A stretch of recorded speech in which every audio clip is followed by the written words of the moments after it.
And here we go. Friday, November 5th, 2021. Armani and Edwards, Ryan Armani, Braylon Edwards. Mr. Edwards, good afternoon to you, my friend. Good afternoon to you as well, man. You look like you are pulling for an early upset by LSU. I believe LSU faces Alabama or Georgia this week. And you got the LSU, on, man. What's this? LSU facing Alabama this week, exactly. but this was one of them. is a DLS, De La Salle Pilots. That's even Pilots. worse. Now, I know, Braylon, you went to Bishop Gallagher. Yes, and we used to fight for the propeller. And I went to Grosse Pointe South High School, but it is De La Salle and Grosse Pointe South tonight in round 2 of the playoffs. My nephew plays for De La Salle, so blood thicker than water. Got to go for the Pilots tonight. He has been playing on the varsity a little bit. That's what I'm saying. Yeah, freshman. I was going to say he's a kid. Yep, he's a freshman. Here we go. Good player. Here we go. So non-biased. People ask us to do this all the time as it relates to us picking Michigan or other schools or things that we represent. Non-biased.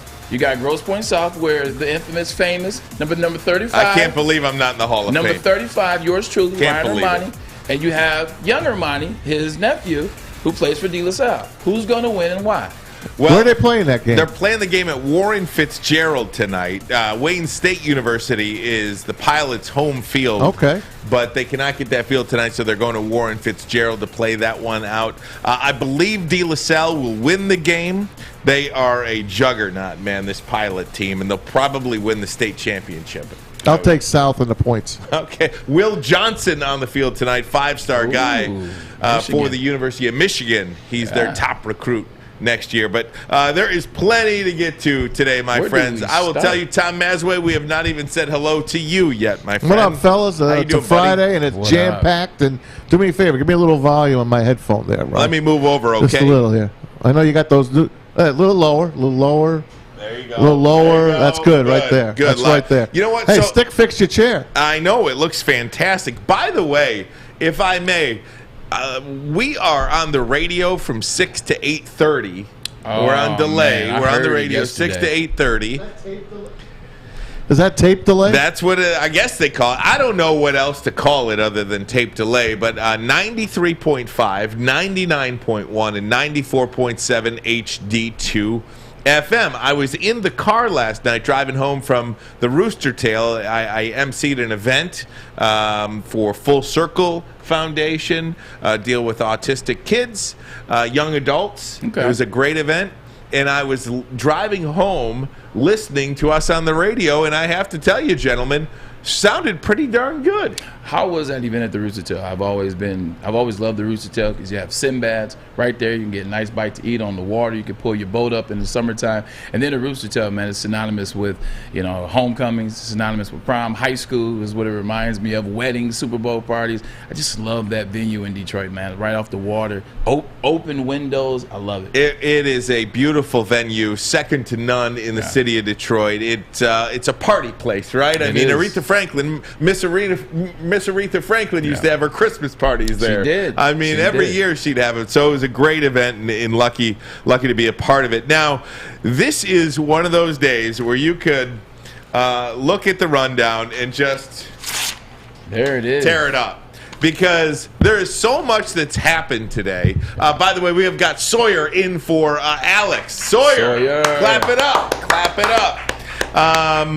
So much has happened already today. Before we get into the Aaron Rodgers stuff, got to just say, boy, Kerry Rhodes is coming on. Yep. One of my teammates, one of my brothers with the Cardinals, with the Jets. He's an actor. He's an entertainer right now. I can't wait to talk to him at 212. I had to throw that out there. I had to give him the big welcome before he got on. 4th-round pick of the New York Football Jets in 2005. Louisville Cardinals. Nice long career from 05 to 13 in the NFL. Kerry Rhodes going to join us in about 8 minutes or so. So we'll talk to him about a variety of different things happening in the NFL. Most notably, something that happened earlier today, just momentarily, about 30 minutes ago, Braylon, Aaron Rodgers goes on the Pat McAfee show and first of all, makes a 20-minute statement, essentially without interruption, and went through point by point, all of these different things that many people have had questions to. Then there was a question-answer session. And whatever you think about Aaron Rodgers, just a side note, the format now where players could go on these internet shows, right? I've been hearing a lot about internet shows lately. How great is it? He made a comment about that. How great is it, the format alone, that you don't need to do an interview with Sal Palantonio or somebody like that. You could just come out there with one of your buddies and start talking. I love that. I love that it allows the athlete, it allows the individual a chance to get his story out there, and it just seems from his particularly comfortable point of view. It's not a situation where you interview with Sal Palantonio or you interview with one of the known field reporters and journalists for the NFL Network, for CBS, for ESPN, or Fox. You're just sitting down, you're very comfortable, you're talking to Pat McAfee, you're shooting the breeze, and you're telling what you feel very comfortably. So there are no mistakes, there is no getting ambushed, there is a level of just comfort in talking. With that being said, I just had like simple questions. I was like, so you lied? So the Packers covered it up. Let me say it this way. So you were deceptive on purpose. Let me say that way, because he didn't technically lie. He was deceptive. The Packers went along with you, covered it up. The NFL knew, but it's not the NFL's job. And then when you're asked about it, you deflect. You talk about, well, no one got my side of the story. Well, you had a long time, just like Kyrie Irving, had a long time to say why he wasn't vaxxed. And he finally said why he wasn't vaxxed. And he talked about, the ingredient that he was allergic to. Am I correct? Yeah, so one of the things about it, and we do have a couple of cuts, we'll play one of them for you right now. One of the things that he did say was he is allergic to an ingredient in the vaccine. This, again, this is something that he says. He said he's got an entire medical team, and they researched this, and they found him to have an allergy. Even if he didn't have an allergy to an ingredient, he wouldn't have gotten the vaccine. Here is Aaron Rodgers from earlier today. First of all, I didn't lie in the initial press conference. During that time, it was a very, witch hunt that was going on across the league, where everybody in the media was so concerned about who was vaccinated and who wasn't, and what that meant, and who was being selfish, and who would talk about it, and what it meant if they said it's a personal decision. They shouldn't have to disclose their own medical information and whatnot. And at the time, my plan was to say that I've been immunized. It wasn't some sort of ruse or lie. It was the truth. So that's one point. Then he came back. Look, there was so much that he said in this interview, and I'll try to. I've got a page of notes that I jotted down. I'll try to give you some sort of indication. You need a Braille notebook for those notes. I'm not going to play the entire 30 minutes of him talking, but here's the last clip that we have. It was simply the fact that I have an allergy to an ingredient that's in the mRNA vaccines. So on the CDC's own website, it says, should you have an allergy to any of the ingredients, you should not get one of the mRNA vaccines. So those two were out already. So my only option was Johnson & Johnson. At this time, in the early spring, I had heard of multiple people who had adverse events around getting the J&J. Nothing that was no deaths or anything, but just some really difficult times and physical abnormalities around the J&J shot. And then in mid-April, the J&J shot got pulled for clotting issues. So that's Aaron Rodgers, courtesy of the Pat McAfee show. Now, let me just quickly run down some of the things that he said. Do you want to react to those first? I just want to say, why did it take you so long to say that? Like, at the end of the day, if you had an allergy to something and one of the ingredients in the vaccine, why not say that? Why not put that out there ahead of time? Why wait till now? Why be deceptive? And that's, I think, your major point. It's my major gripe. Why be deceptive? Why not put it up? Go ahead. I'll get back. No one really asked him. That's why. You said what? Nobody really asked him. And what do you mean by no one asked him? Nobody asked him. No one asked him what? Nobody asked him, are you allergic to anything? Why should he just tell you what he is? Because at the end of the day, everyone else stood tall and they either got vaxxed or they didn't. It was public knowledge. They went before the firing squad if they weren't vaxxed. He clearly, he addressed this. He skirted the issue. He clearly was deceptive because he himself in this interview said, I didn't want to be the face of the unvaxxed. But he wanted to be the face of Jeopardy. But he wanted to be the face of State Farm. But he wanted to be the face of all the other commercials. He wanted to be the face of the hippie movement with the guitar that he's playing. He wanted to be the face of the Halloween party that he went to as John Wick with no mask on around a bunch of other people. He wanted to do all those things as well. This is a selfish act. This is a cowardice act to me. I'm not saying he's a coward. He's very tough. He's very strong. This was a cowardice act, though. You see what Kyrie Irving, Andrew Wiggins, LeBron before he get vaxxed. You look at what Cole Beasley has gone through. You look at Kirk Cousins. You look at the way in which the Colts organization has handled Carson Wentz not being vaxxed, but still mask on everywhere, following all the protocols. He's not above the rules. He's not above the law. But somehow Aaron Rodgers feels he's above the law. He feels that, and the Packers feel as though he's above the law too, because they darn sure held his secret. They held the perception that he was vaxxed down. Like, that's not how you do it. So, a couple of things about this that I'll state, and then I'll tell you where I agree with you. Okay. One, he petitioned the league.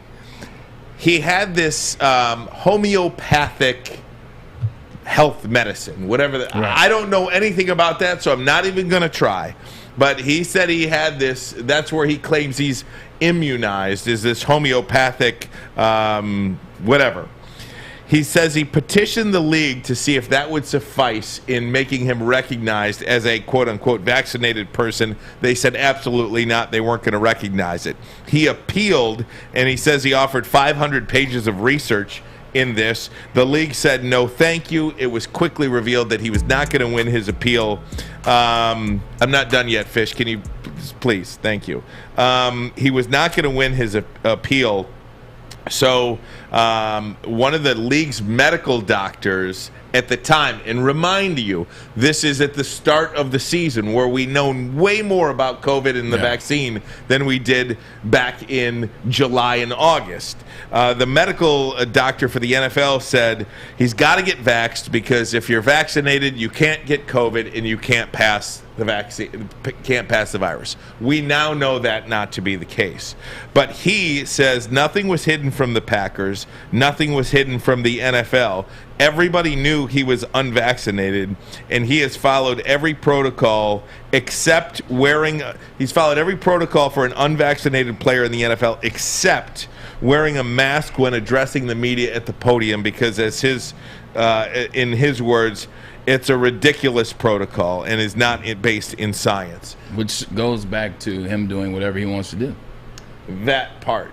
And whether the team gets fined for that or the NFL, who has seen him do that as well. You know, the NFL, knowing he's an unvaccinated player, that wasn't he's done that every week. So maybe they should have stepped up too and said something. Now, where Aaron Rodgers says, one of the questions from Pat McAfee was, did you intend to deceive? Why didn't you feel the need to tell people you were unvaccinated? And he says, because I didn't want to be the face of the unvaccinated players. I didn't want to be the subject of the cancel culture. And that's where you have the problem, Braylon, and that's where I'll agree with you. If you have 500 pages of notes, right, and you have the strength and conviction to come on the Pat McAfee show and go uninterrupted for 20 minutes because you feel so passionately about not getting the vaccine, which is well within your right, well, then don't be a coward. Don't stand up. That's all I'm saying. Stand up as you're seeing Cole Beasley and you're seeing Kirk Cousins and you're seeing Lamar Jackson and you're seeing player X, Y, and Z just take the brunt, not to mention Kyrie Irving. Just taking a beating. If you have so much conviction 100% that you are not going to get the vaccine, and oh, by the way, it's not just conviction, you're basing it on what your health team is telling you. You're basing it on your own research. You're basing it on an allergy. That is where I will agree with you. I think that is absolutely cowardice that you're going to go ahead, and you're Aaron Rodgers, by the way, too. You know, he talked about in this. I got to get a break. I'm sorry. I'm way over. Ahead, Let me get a break and we'll come back. Sorry, Braylon. Go ahead. Armani and Edwards. Woodward Sports Network, the bottom line. Kerry Rhodes going to join us momentarily. Tony is a third-generation logger that has a simple, practical approach to life and work. That's why his Coast DX342 knife is perfect for him. The stainless steel blade is rust resistant and made for all weather use.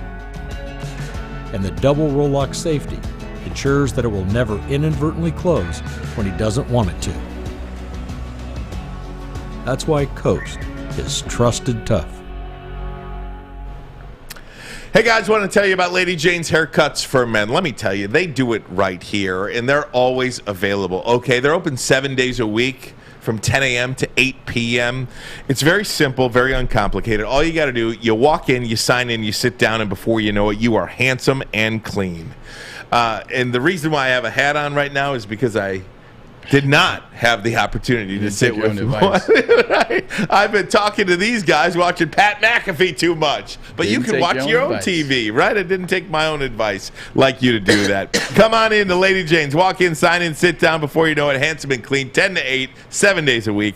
It is wicked awesome. Just, you know... And just to expound on that, because I'm not trying to raise my voice or trying to get loud. That's where words, that's where they lose the grip of the audience when you talk. So I'm not trying to yell at this. I'm just interested in just the deceit. The deceit is where it's at for me. Like, you look at him and he said he wasn't trying to deceive. He just didn't want to be the face. If you believe in something strong, then believe in it all the way. And be honest. Like, be upfront and honest. Yes, you didn't say you weren't vaxxed, but at the same time, you say you immunized. And then also what you say in that same interview back in August, he also said, and I don't judge those. You're talking about yourself. Like, you don't judge those. You shouldn't judge the people that came out and said, I'm not vaxxed, and stood tall. You damn sure shouldn't judge those people. You should judge yourself. An individual that was trying to deceptively do it to keep his brand intact. When people are watching these commercials, they're looking around. They're not thinking about him being unvaxxed or him not protecting his teammates or things like that. They're thinking, oh, this is Aaron Rodgers. He's a leader of his team. Right. He came back. He's vaxxed or he's immunized. He's whatever. Just stand tall on what you believe in. I will say before I come to you on this, and then we're going to get to Kerry Rhodes. I don't want him to wait any longer. I will say I agree with you that he was an absolute coward in not disclosing this and going by. I will say that I agree with him in that I think many of these things are just – I think if you want to unite the country, quit dividing people on vaccine status. That's how if you want to unite the country – quit dividing by vaccine status. That's where my whole standpoint is. Amen. And that's where I will leave it. So, Maz, did you want to chime in? I just want to say, Bray, I completely agree with what you're saying. That said, he just didn't want to be canceled. He just didn't want to be judged. Guy like Cole Beasley, guy like Kyrie Irving, they stepped up. They told you their truth. The kid on the Orlando Magic, I forgot. He was Jonathan Isaac. Yeah, he was the most eloquent when he was talking about it, and it made me feel good for those guys. Look, they don't want it. Leave them alone. Don't call them bad. Don't call them gutless. Don't call them anything. He just didn't want to be in that group. Is he wrong? Is he right? That's not me to judge. He just didn't want the he didn't want the shot. Like I said, he lives the homeopathic life. He lives eats the nuts, the grains, the rocks, like I was telling you the other day with his girlfriend. He's a hippie. That's what he wants to do. Just I got no issue with him as long as his teammates knew, and supposedly they did. I talked about Alan Lazard, and he's the innocent bystander here that gets wiped away a couple weeks ago because he couldn't play. He was did not have the COVID shot, but he was healthy. But his teammate, Devontae Adams was sick, so he had to sit out and he had to cough up a paycheck because he was not immunized. So it's just bad. I hate all of this stuff. I do. I just hate it. I understand it. I hate that. But this isn't a cause in which it's like Black Lives Matter, where you may want to support that as an individual, whether you're black or white. You may want to support the cause, but you may not want to support the cause out loud. You may want to send a check in to Black Lives Matter so they can pay for funding or events and things they're doing. You might want to send some money to individuals that have had loved ones murdered by police. Like, you may not want to be vocal and not be out loud, but you can do things underneath the cover and get it out there that you support. I understand that. This isn't one of those cases. This is an individual. I mean, this is a situation in all pro sports where everyone is dealing with the same thing. They have to make a decision. In life, too, not just sports. In life in general. And everybody is known if they're vaxxed or unvaxxed. He's the only one in all pro sports. He's the only one. Guys, let's bring him in now. One of Braylon's former teammates, 4th-round pick of the New York Football Jets in 2005, played from 05 to 12 for the Jets and the Cardinals. Kerry Rhodes joins us on the line now. Kerry, I feel like this is a much different interview than the one we had planned. How you doing, Kerry? Can you hear us? He still can't hear us. He can hear see us, but he can't hear you. I us. think say something. I can hear. We can't hear. I hear him, but he can't hear us. All right, we'll It's like we'll the get same him thing that happened with Derrick. Right, we'll try to work that out. Oh, Kerry, that's right. We'll call you right back, Kerry. But again, that's just kind of where I'm in, and it's one of those things where Aaron Rodgers is everybody's dealing with this. Like, whether you're a police and fire, whether you're a nurse, whether you're a TV guy, whether you work for Ford that came out and said you got to have everybody is dealing with this right now, and everybody's got their own strong beliefs on it. You wish you get to a point where people feel comfortable to at least tell you what they feel. But look, Jay Williams was very, very strong about this because we treat or seem to treat different players different ways. Stephen A. Smith of ESPN had a much different stance on Kyrie Irving. Most people that are fans, but they don't have the same energy with Aaron Rodgers. I will tell you, I am not one of those people that came down on Kyrie Irving because, again, I just say that at least you have a choice, right? So we'll get to that in a minute.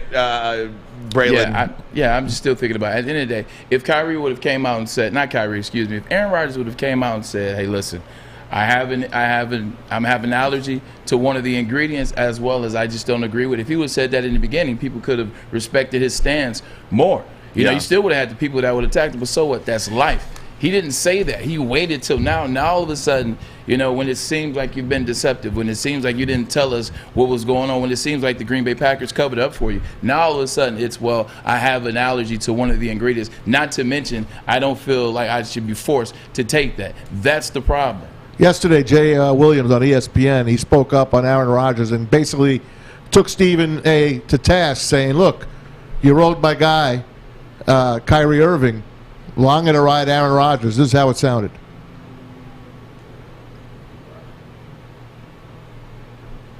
Look, the league and the union, Aaron Rodgers back in August told them what he did. So that being said, how does the Rodgers situation compare to Kyrie's?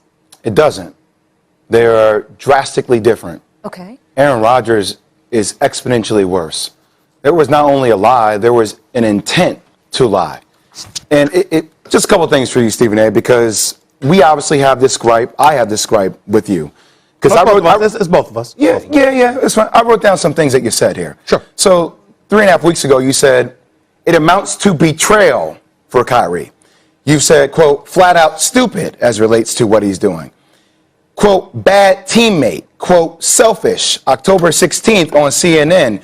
To the hell with you. You say all of these things about Kyrie Irving, and Kyrie Irving was very upfront and honest about what his situation was. Mm-hmm. He wasn't jeopardizing anybody else. He didn't put anybody else on the Brooklyn Nets and their team at risk. When he was allowed to be around the team, he had his mask on. He abided by all the rules. But he was subject to mass criticism by you, animated criticism by you. Mm-hmm. And then I'm in a green room, and I watch you, and I see your points that you had against Aaron Rodgers, and I appreciate the stance by calling him a liar. I just didn't feel the same venom. I didn't feel the same energy that was associated with Kyrie Irving. And a part of me wonders, why?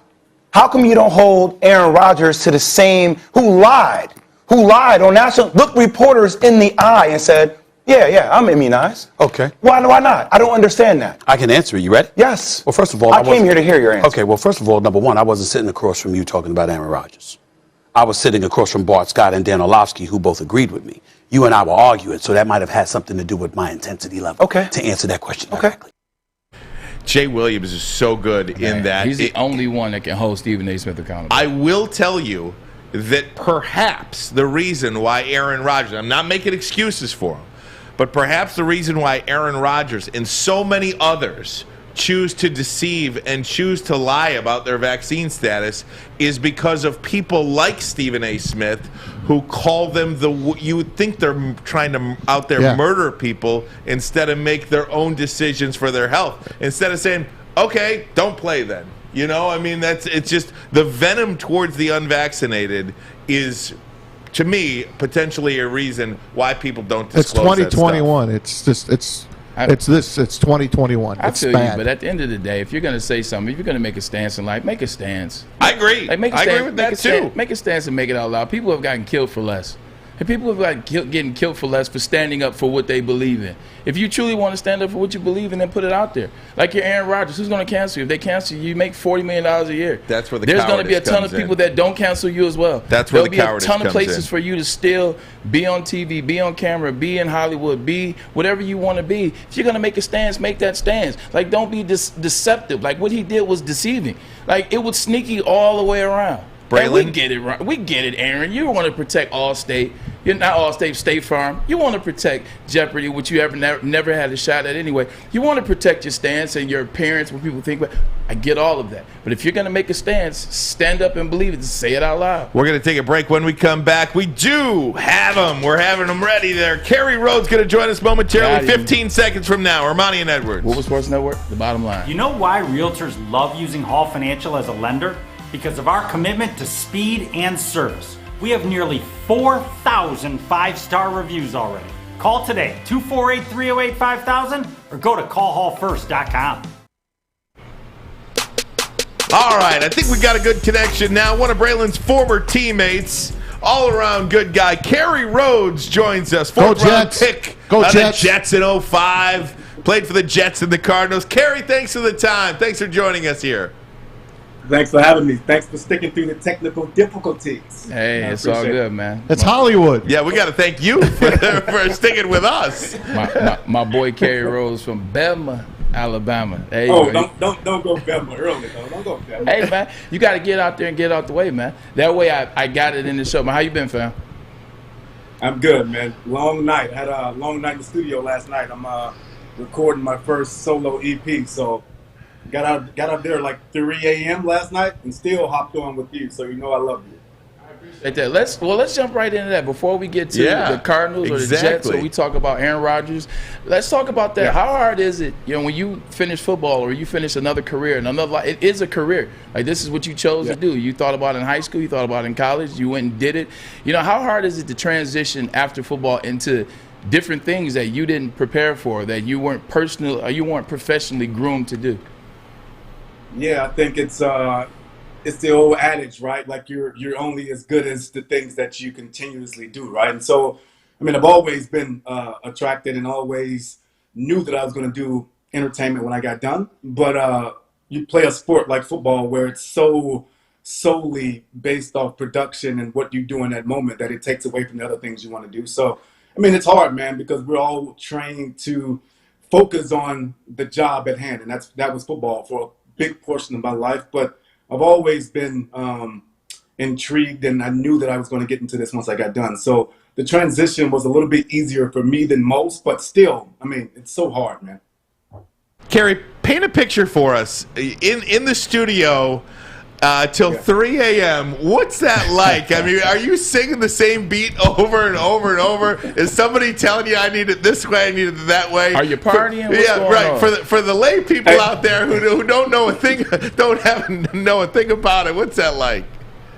Man, it's it's just I think it's different for a lot of people. Let me say that first and foremost, okay? Because I'm a little bit removed from the partying days, so I'm just in there trying to get stuff done. Right. But it's really just a creative process. I was in the room with like 3 or 4 people that are smarter than me at that craft, right? So I go in with my ideas and the things that I want to do, but they're there to enhance that and to support that. And I think that's the big thing with any person in any profession that they do. You got to be around people that are smarter than you. And so in the studio, we're doing that and just being creative, man. And you just bounce ideas. You hear things that you may not have heard at first. You just get creative and have fun. I've been doing more with less Kerry my whole career because I surround myself with people who are way smarter than me. He's faking. Kerry, let's get into some football. Last night the New York Jets did play. They had a game and they didn't look too good. You talk about drafting Zach Wilson, letting him be the guy, but here it is again. Yeah. Mike White plays well last week with the same offense that Zach Wilson struggled in, and then he gets hurt yesterday, and it looks like Josh Johnson had some success as well. Former Lion. Exactly. Former everything. Exactly. What do you think about the New York Jets and Robert Saleh? If you paid attention, what do you think about them not being able to get it right, it seems, since you and I were there? Yeah, I think Robert's doing a great job, actually. I think he's doing a great job with not having much to work with.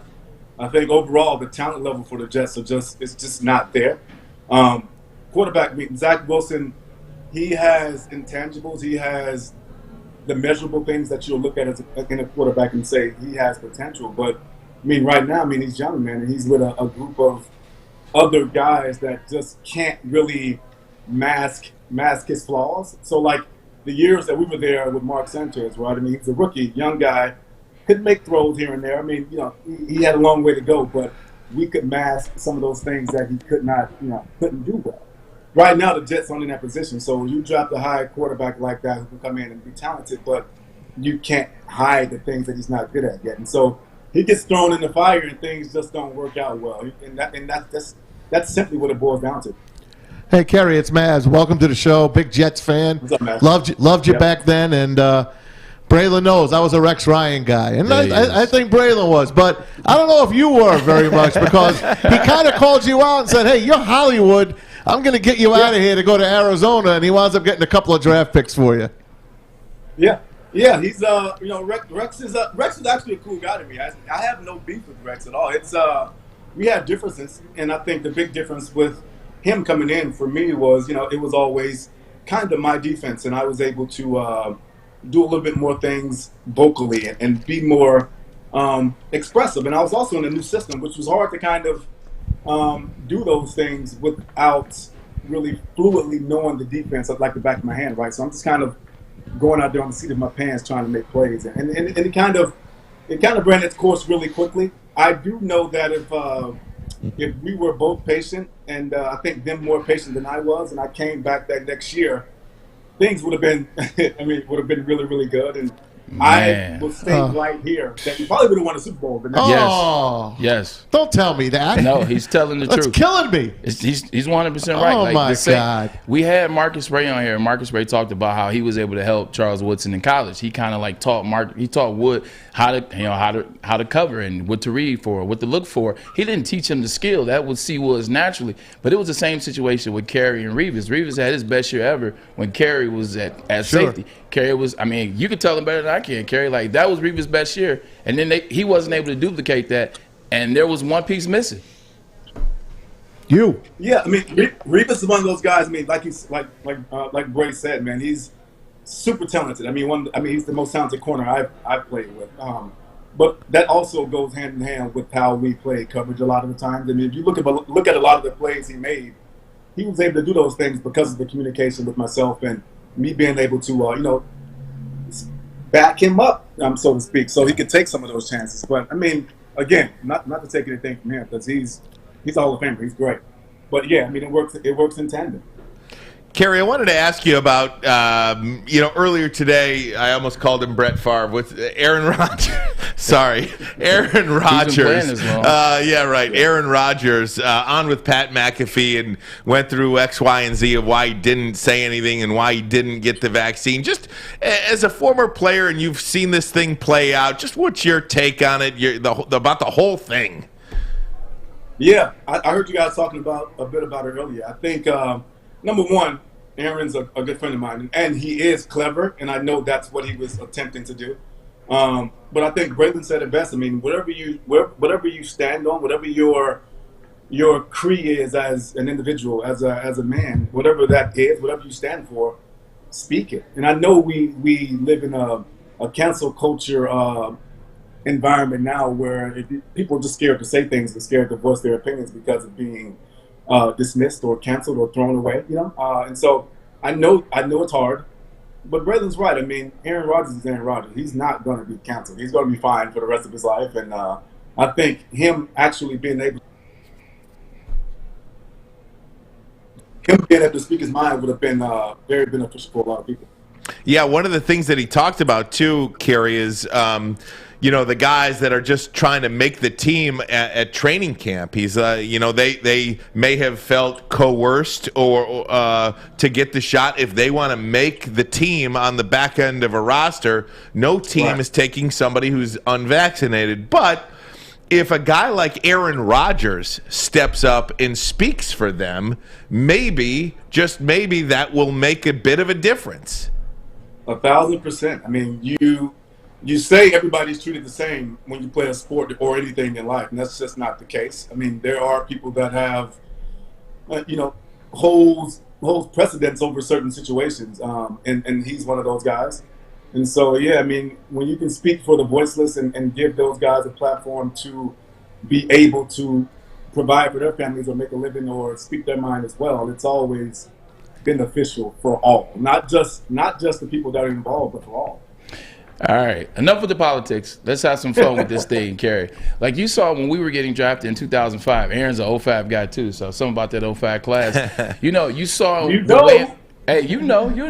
You saw the level in which the NFL was going with the quarterback position. They was becoming a quarterback league. You were starting to get more and more 4,000. You were even creeping to the consistent 5,000 from certain quarterbacks, i.e. Drew Brees. Since we've retired, it's even gone to another level. Like, I'm watching the game now, and Derrick Carr, Justin Herbert, Josh Allen, Patrick Mahomes, Deshaun Watson when he was playing, Matthew Stafford, and the list goes on. How much fun would you have had as a safety that studies so much film? How much fun would you have and predict me a season that you could have with these new NFL and these quarterbacks? Braylon. I would destroy the league right now. I mean, it's such a pass heavy league, and teams are, either being ahead by a lot or down by a lot, and for the most part, down by a lot when they're not an upper echelon team, right? So they have to pass the ball. Putting teams in positions where I know the ball's in the air, it's would have been so fun. And I can't make a prediction, but it would have been pretty good, Braylon. Pretty good. I definitely can see 11, 12 picks and about 3 sacks coming off that edge. I definitely see that. I mean, I probably would have got the Pro Bowl then. Oh man, you talk about somebody getting snubbed over and over again. But that's Hollywood. But you like second team All Pro though one year in 06? Yeah. What a dumb trade. How don't you make your second team All Pro? How don't you make the Pro Bowl that year? Because he had to be in the wrong. He had to be in the wrong conference. He had Troy and Ed every year. It's like Kerry, how about a guy like Odell Beckham right now? It's his 29th birthday today. The Detroit Lions. I don't know if you follow them. They're the worst team in the NFL, probably in Maybe NFL ever. history. Just to let you know, they have the number one waiver pick, and they don't really pick up players. They just want to go through the year and take their lumps and make us suffer. I mean, we just lost to the Eagles 44-6. Yeah. Odell Beckham. What do you know about him? Because I know Braylon is a fan of Odell Beckham. I want to know what you think of him. What can he bring a team? What's the best fit for him? How about the New Orleans Saints, per se? I don't know. What's your opinion? I mean, the Lions should just be very. They should just be even more toxic in sign them. Bring some type of hope. Bring some energy into the building. I mean, Detroit, man, they really upset me because I literally want to root for them because I know they're hardworking, blue collar. I know that's what it's about, and I know Dan Campbell's doing a really great job of motivating those guys and getting them ready to play. They're usually ready to play, and they just can't get over the hump. And they've literally cost me twice on 2 parlays. I don't usually do it.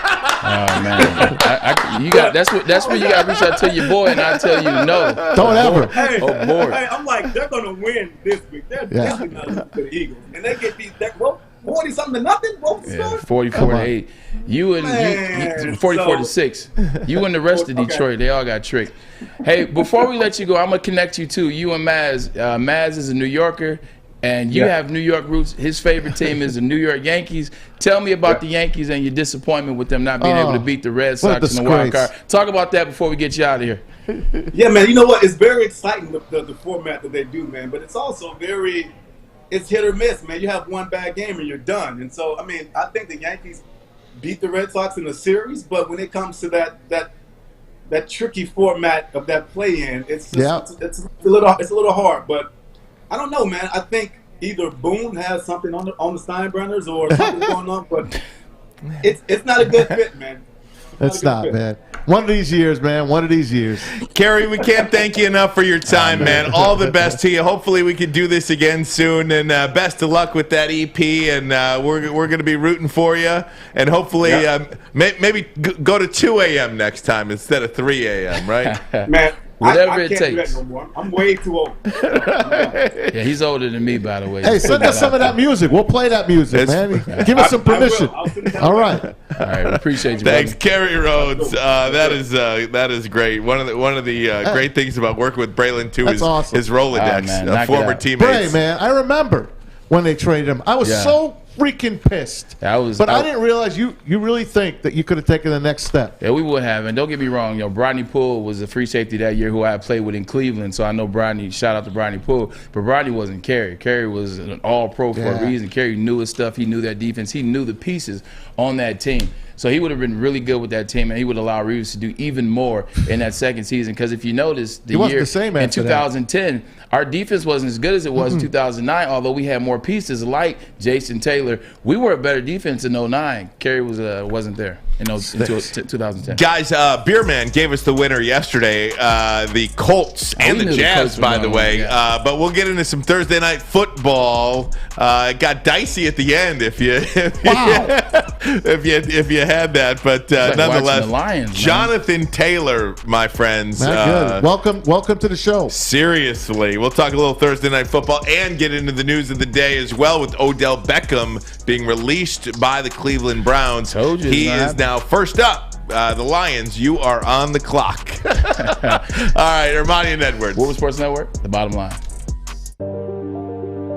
I'm looking to bring on another HVAC tech right now. We are recruiting 5 to 10 techs a month. We're looking to grow and expand. Every new tech we hire is from Northwestern Tech. The hands-on training is fantastic. They're always my first call. We love hiring Northwestern Tech grads. They come out trained and ready to work. Our program is only 10 and a half months, and our next classes are starting soon. So why wait? I'm looking to hire a graduate of Northwestern Tech. Northwestern Tech. Northwestern Tech. Northwestern Tech. Hey, everybody, it's Maz from MyBookie.ag, our studio sponsors and the place I put my bets in. Yep, I had the Colts last night. Told you I was going to do it. The beer man told me to do it, so I went to MyBookie and I hit the Colts. Didn't have the over, though, but that's okay. Plenty of other games coming up and the UFC tomorrow. Don't forget, go to MyBookie. They'll double your first deposit when you use the promo code Woodward. Claim your first deposit and use the extra funds to start betting on that winning season. They're going to give you 2 winners this weekend from the MyBookie lab. But let's go to Arizona. They're streaking in San Francisco, and the top 10 offenses going at it. Titans and Rams on Sunday Night Football. Smash it over to MyBookie. Don't take our word for it. Go on over there and use the promo code Woodward to double your first deposit all the way up to $1,000. And if your friends join, guess what? You're going to get 250% bonus on their first deposit once they put their action in. Plus, it's unlimited to redeem it, so all your friends could join, bet anything, anytime, anywhere with MyBookie. If you do have a gambling problem, got to take care of that. Call the Michigan Gambling Hotline at 1-800-270-7117. Ryan Armani, Braylon Edwards, Woodward Sports Network. This is The Bottom Line. Thank you for listening and watching on YouTube, on Twitter. If you're listening on the Woodward Sports app, thank you for doing that. And, of course, 6 to 8:30 on the radio, 93.5 The Roar, 99.1, 94.7 HD2 FM. Having a lot of fun. And then, of course, Spotify anywhere podcasts are found. I got my Thursday night bowling league all on it now. Oh, Yeah. Yep, Thursday night men's at Harbor Lanes and the Shores. Love it. Did you make any money last night? I didn't make any money. We stole the last game, though. We got one win out of 3. Okay, somebody below 300 right next to you. Right next to me, 298. 298. Poor Bob. Bob Palm had the first 11. That's tough. That means he got all strikes and he got Yep, 8 then he got in an the 8. 12th. It's tough, man, when it gets down to the end. Yeah, it is. The ball changes. You're nervous. Yep. You shorten it a little You bit. You got don't it. throw it out as far. You know, you're a bowler. I know a little something over You're there, a bowler. buddy. Just a quick thing. So I'm keeping an eye on our YouTube. And because we played the clips from the Pat McAfee show that's talking about the Aaron Rodgers and Aaron Rodgers talking about COVID, we have now a no, we haven't violated it, but there's a COVID-19 disclaimer on the bottom of this. On the yeah. There is? That's how quick YouTube and all of these. COVID-19, get the latest information from the CDC and COVID-19. Learn more today. It's just, anytime you bring up the word, you're slapped with a disclaimer and whatever else. So if you're watching on YouTube, you see it. Yeah, absolutely. But guys, I want to get into Thursday Night Football last night because the Indianapolis Colts are so intriguing to me. I texted Braylon today, and I think I texted the group. Now they're 4-5 on the year. Outside of the Buffalo Bills in the AFC, I think this is the best team. Outside of the Buffalo Bills in the AFC, I think Indianapolis is the best team. I'll say that again. The Titans don't have Henry anymore, so exactly. The Titans have already beat the Colts twice. The Titans have beat the Colts twice. Luckily, they're up 3 games in the loss column. Tennessee is 6-2, but without Henry, now Indianapolis is 4-5. That is one heck of a way to go for the Colts to actually win that division. Not saying they can't do it, but there's a long way to go for them to do that. But they should get into the playoffs. But here's the one thing, and I thought about this when you sent it to me. You're 100% correct. But look at their schedule coming up. They literally have, where is it? They have the Bills, the Bucks, the Patriots, and the Cardinals. 4 of their last 5, their next 5 games. They have to play the Bills, the team that we say is the best team in the AFC. The Bucks, with Tom Brady, at least Tom Brady goes to Indianapolis. They have to play the Cardinals in Arizona, and then they have to play the Patriots as well. You want to talk about how good they could potentially be? Because I agree that defense with Darius Leonard, Xavier Rhodes, although Xavier Rhodes was caught out of place early in the game when Mike White was still in there. If you want to prove that you're a really good team, you got 4 games to do so. I think 9-8 gets you in the AFC. I don't know. Did you see the West? I mean, it's... Yeah, I don't think the West is... It's a logjam. Look, Denver's... You throw Denver out. Throw Denver out. Right. Kansas City is 4-4. Yeah, they're not good. I'm telling make the playoffs. Everybody's waiting for Kansas City to make a run the here. Raiders are 5-2, I think. The Raiders will win that division. Raiders are 5-2. Raiders will win the division. Then the Chargers, both. Titans will win their division. Titans will win their division. So they're basically going to be Cincinnati. The Patriots are 4-4 in Cincinnati. So I would assume that Cincinnati would get 1 playoff spot. I don't know about that. Again, I know. So that's where I say 9-8 gets you in. There's nobody right now. Second place teams in the AFC: New England 4-4. Cincinnati 5-3, Indianapolis 4-5, and the Chargers 4-3. Everybody else in the West 4-4. Let's just for hypothetical. I wouldn't want to play the Colts. Who's the second best team in the AFC? Titans when Derrick Henry was there. Derrick Henry's down Baltimore goes up and down. Baltimore goes up and down. Raiders. I like Baltimore. The Raiders. The Raiders have dealt with an awful lot of stuff this year. We'll see how they handle it this week as well. It's interesting. I don't know. Raiders, Baltimore. Raiders. Yeah. Chargers are going to still make a run. Chargers will make a run. They'll make a run. Chargers are going to they'll make a run. bounce back. They just lost. They just lost 1. But I want to go back to something Kerry said though, talking about the Jets. And he said that Zach Wilson was young, and he said they're understaffed, they're undermanned. Zach Wilson is young. You got to give the young guy time. Made reference obviously because Kerry was there when the Jets drafted Mark Sanchez, and I was there, and I was later on there that same year, his rookie year. But Mike White is a rookie. Mike White had 408 yards last game. And then when I watched him yesterday, he looks good. So this is when I knew he was legit. None of us really watched the Jets last week, with the exception of maybe Maz and the rest of Long Island. Nobody watched the Jets last week, so they didn't see the Mike White 400. They heard about it. So I'm watching the game yesterday. I'm watching the first drive. He did something on the first play of the game. I said, no, this guy's legit. This guy's legit. And I'm going to tell you what he did. He comes out, takes the snap, got the tight end in the flat. Tight end's clearly coming open. He saw the tight end was going to come open right away. Gave him a quick look, looked off of him, went down the field, saw if any of the action in the progression, in the read, was going to be open where he could take a bigger read. Took a split second. Not there. Came right back to where the tight end was going to be in the flats, put the ball right on him. Tight end got 12 yards. Tight end got 12 yards. That's something Zach Wilson can do as a rookie, because Mike White's a rookie, and he did that. He still went 7 of 9, 95 yards, and a touchdown with a messed up wrist. And then the backup comes in, who's a journeyman, and I get it, some of those yards and stats were in garbage time in the fourth. He still had 311 yards. So we need to stop making this about young individuals sometimes. Like, oh, well, he's young, Zach will figure it out. Because those two quarterbacks figured it out. With the same team. Mike White, I think, is the real deal. He could be the Detroit Lions' next Scott Mitchell. He's got moxie, man. Go get him now. Use that What word, happened moxie. to him last night, though? I I know, but I didn't see where he got hurt. They showed it a bunch of times. Like when he was going to throw, He got sacked. the guy came in and hit his wrist as he was throwing it. And he saw So his wrist. that's what it was? Yeah. Yeah, like if you're coming with all that torque and somebody hits you full speed as you're coming down with that torque, the body is sensitive. Like, what do you mean? Is that where he got hit? Is that where he got hurt? Listen, when did you get hurt? Falling off the man, seat? trust me, Get out of man. here. I had the Colts last night, and I said to myself, when the Jets scored that first touchdown, I'm like, I'm in trouble tonight. I said it. No, the guy pointed to the camera. He's a quarterback, that kid. He is a quarterback. I'm telling you like this. Just like the Detroit Lions in '94 with Scott Mitchell. Scott Mitchell came in for 5 games to relieve the Dolphins. The Dolphins and Dan Marino. And the Lions saw it fast. They said, that's our next guy. He made him next guy.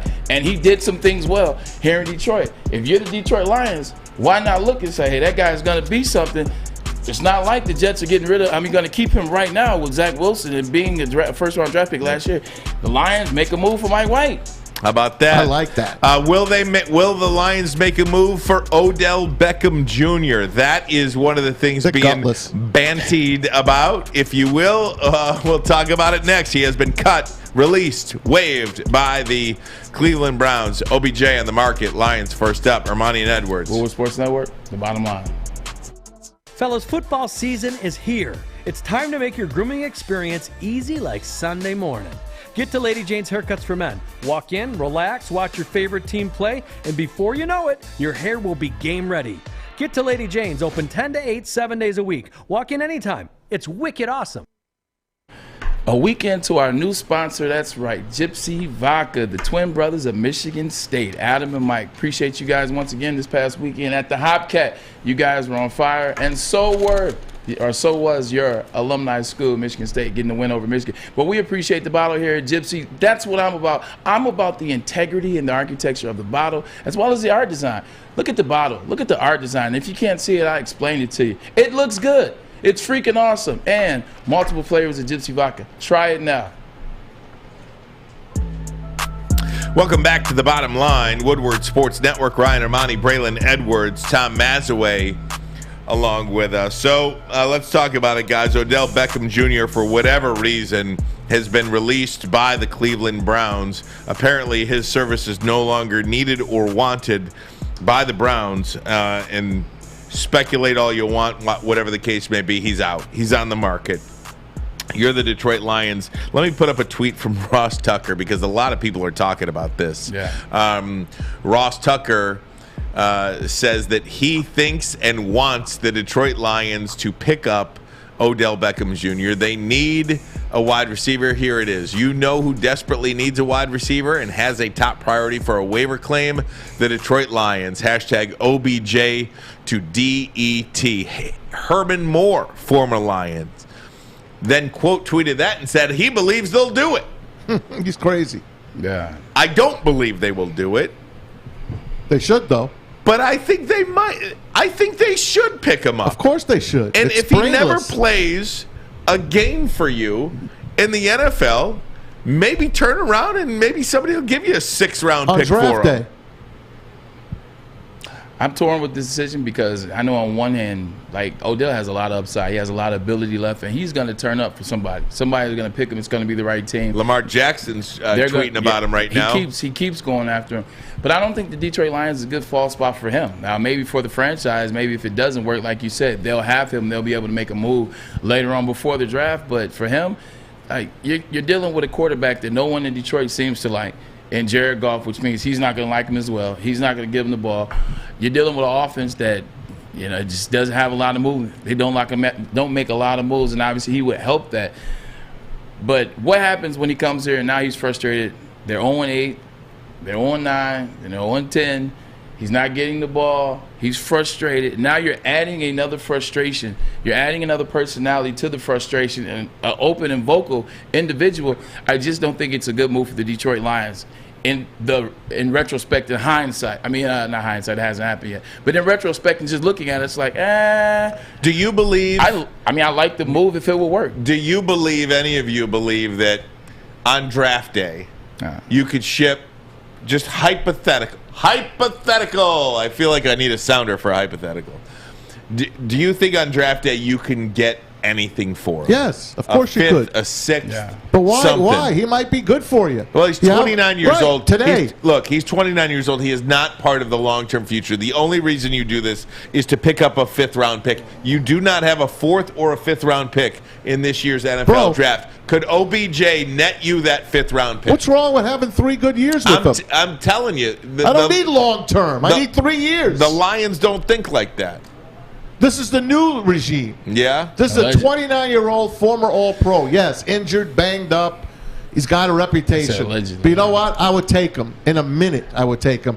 Just to play keep away at worst with the other teams. The Yankees and the Red Sox, they'd pick up players, even if they don't want them, just so the Red Sox or the Yankees wouldn't get them. The Yankees and the Red Sox pick up players because they're in the thick of things in the playoffs every year. That's not the case with the Detroit Lions. So picking them and not really using them would be worthless. Like, I am an individual that believes that he still has a lot left. Like, I heard people talk about him going to Vegas. That would be a hell of a move. And you see what happened with Randy Moss when he was in Oakland, when they were in Oakland at the time, and then he leaves and he goes to the Patriots, and he has a great career with the Patriots. It's very different than what he did his 2 years in Oakland. But look at the structure that was available at that time in New England. The structure was Tom Brady. The structure was Bill Belichick. That's all you needed, not to mention the coaches, the minds that they had on offense and defense. He's not walking into that situation here in Detroit. Excuse me. He helps them.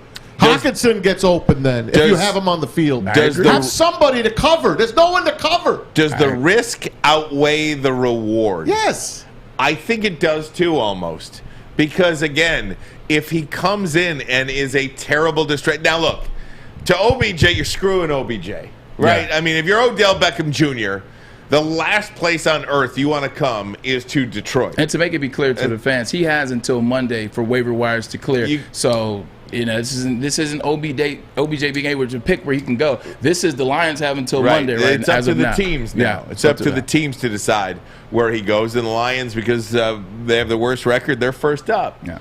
So, but again, if he comes in, let's just say you do pick him up. Mm-hmm.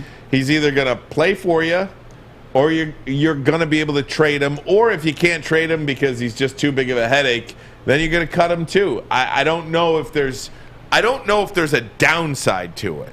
There's a downside for OBJ. Yeah, definitely. But what's the downside to the Detroit Lions? That's where there's no downside. I don't believe there's a downside for the Lions either. Is he gonna, if he comes in and is the biggest cancer to your team, to your young players, you're gonna tell him to stay away from the facility and go home, and then you're gonna cut him again. Right? Isn't that what's going to happen? Yeah. Yeah, and then, on the flip side of that, to agree with you guys, then at least for the fan base sees you making moves. That means you're trying to win a game. That means you're trying to put some pieces together like we've been talking about this whole week. So it definitely would benefit Detroit. It definitely would benefit the fan base to see a move like that. And how likely that is, I don't think it's likely Wouldn't it be at all. nice? Wouldn't it be nice to give Goff someone to throw to? Yes. And then Hawkinson maybe doesn't get double covered all the time. Maybe OBJ takes. Maybe he he's a rebirth. It's a rebirth Yes. here in Detroit. Give him a chance, man. I don't think it will happen. First and foremost, I don't think it'll happen. I think there's 0% chance Hypothetical this once happens. again. There you go. Well, I think there's 0% chance that it actually happens, but also I think there's a 100% chance that it works out one way or the other for the Detroit Lions. You cut them and you don't lose anything. Yeah. What are you losing if you pick them up and you cut them? Nothing at all. Who's he ruining?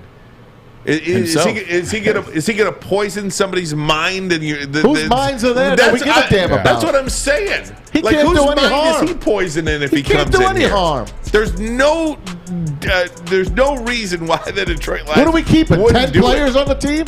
We're keeping 10 players, maybe? Who cares? What did Mike Ditka say? I got good news and bad news for you. The good news, we're gonna win. The bad news is most of you won't be here. There you go, Armani and Edwards. Woodward Sports Network, the bottom line. I mean, I love it. ODJ came.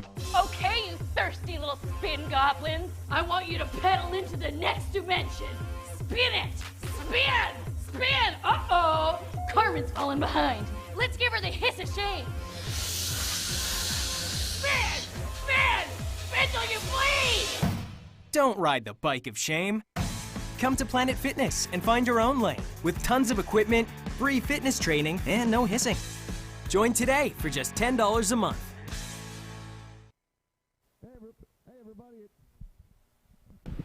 I got to unmute my mic. Hey, everybody, it's Maz for the Foaling Warehouse in Hamtramck, home of the original football bowling game. And make sure you say hi to Chris and Noni Hutt for me. Great people, and they run a great establishment. Host your corporate party, a team building event, or just come in with friends and family. 2 ways to play. $10 unlimited play. It opens. You can stay the whole time that they're open, or a private lane reservation for $120 for 10 people for 2 hours. Pretty good time there. Plus, they have over 100 beers and the $2 mystery beer machine. Put a couple of bucks in and get that mystery beer popping right down out of that machine. You bring the food or have it delivered in. Come get your foal on. Check it out at thefoalingwarehouse.com. Armani and Edwards, the bottom line, Woodward Sports Network, having a lot of fun here today. Yes, we are. You got any big plans this weekend, Braylon? Nah, I'm chilling. Nothing. Yeah. I take that back. No. I am doing something. Starting tonight, Ryan, talking about girl Ryan, her best friend, and her best friend's new boyfriend. We're going to the hockey game. Look at that. We're Go Blue! So maybe Michigan can win this one against Michigan State tonight. There you go. I love that. You should bring your little trophy with you. It's not mine anymore. It belongs to Alex right Alex now. has it in the booth. That's right. Well, they play Michigan State tonight, and they play Michigan State in East Lansing on Saturday. So hopefully they can get 2 wins, and maybe I can trade those 2 wins for that 1 loss against. Too bad Ryan couldn't meet you at the game, man. He goes, he had tickets to the game. Too late. Too late. I'm not doing the night game. I was very disappointed in the 7:30 start time. I usually, figure out a way to somehow do the 3:30 game. That's even a little late for me. Don't forget to fall back tomorrow night. Yeah, that's right. I like the noon Yes, game. sir. Turn your clocks. Let's talk a little bit about some college football now. Michigan State on the road at Purdue. That number's creeped up a little bit. Michigan State a 3-point favorite on Saturday from West Lafayette. Michigan State has actually won 8 straight against the Boilermakers. In the last game they played in West Lafayette, 23-13 winners over Purdue. You know, the old narrative with Michigan State was that anytime they came up with a big win against Michigan, they'd lose the next one. I think Mark D'Antonio's Spartans kind of squashed that a little bit, but nonetheless, this is the next game, and, you fully expect Michigan State to win the game. We keep talking about the number and Vegas's point spread number because they seem to be begging you to take Michigan State in this one, and anytime they do that, there's usually an indication that something funny might be about to happen. But I fully expect Michigan State to go in there refocused and beat this Purdue team. Purdue is kind of an up and down team. Yeah. I mean, they blew out Wisconsin Iowa. And, Iowa and Wisconsin are going to be fighting for that West Championship. Yeah, to be honest, looking at Purdue and Michigan State, this is the type of game Michigan State used to lose. 100% they would lose this game. They would win a big game against Ohio State, or they would get a big win against Michigan, and they would come drop one to a Nebraska, or drop one to a Purdue, or drop one Indiana, et cetera. The list goes on.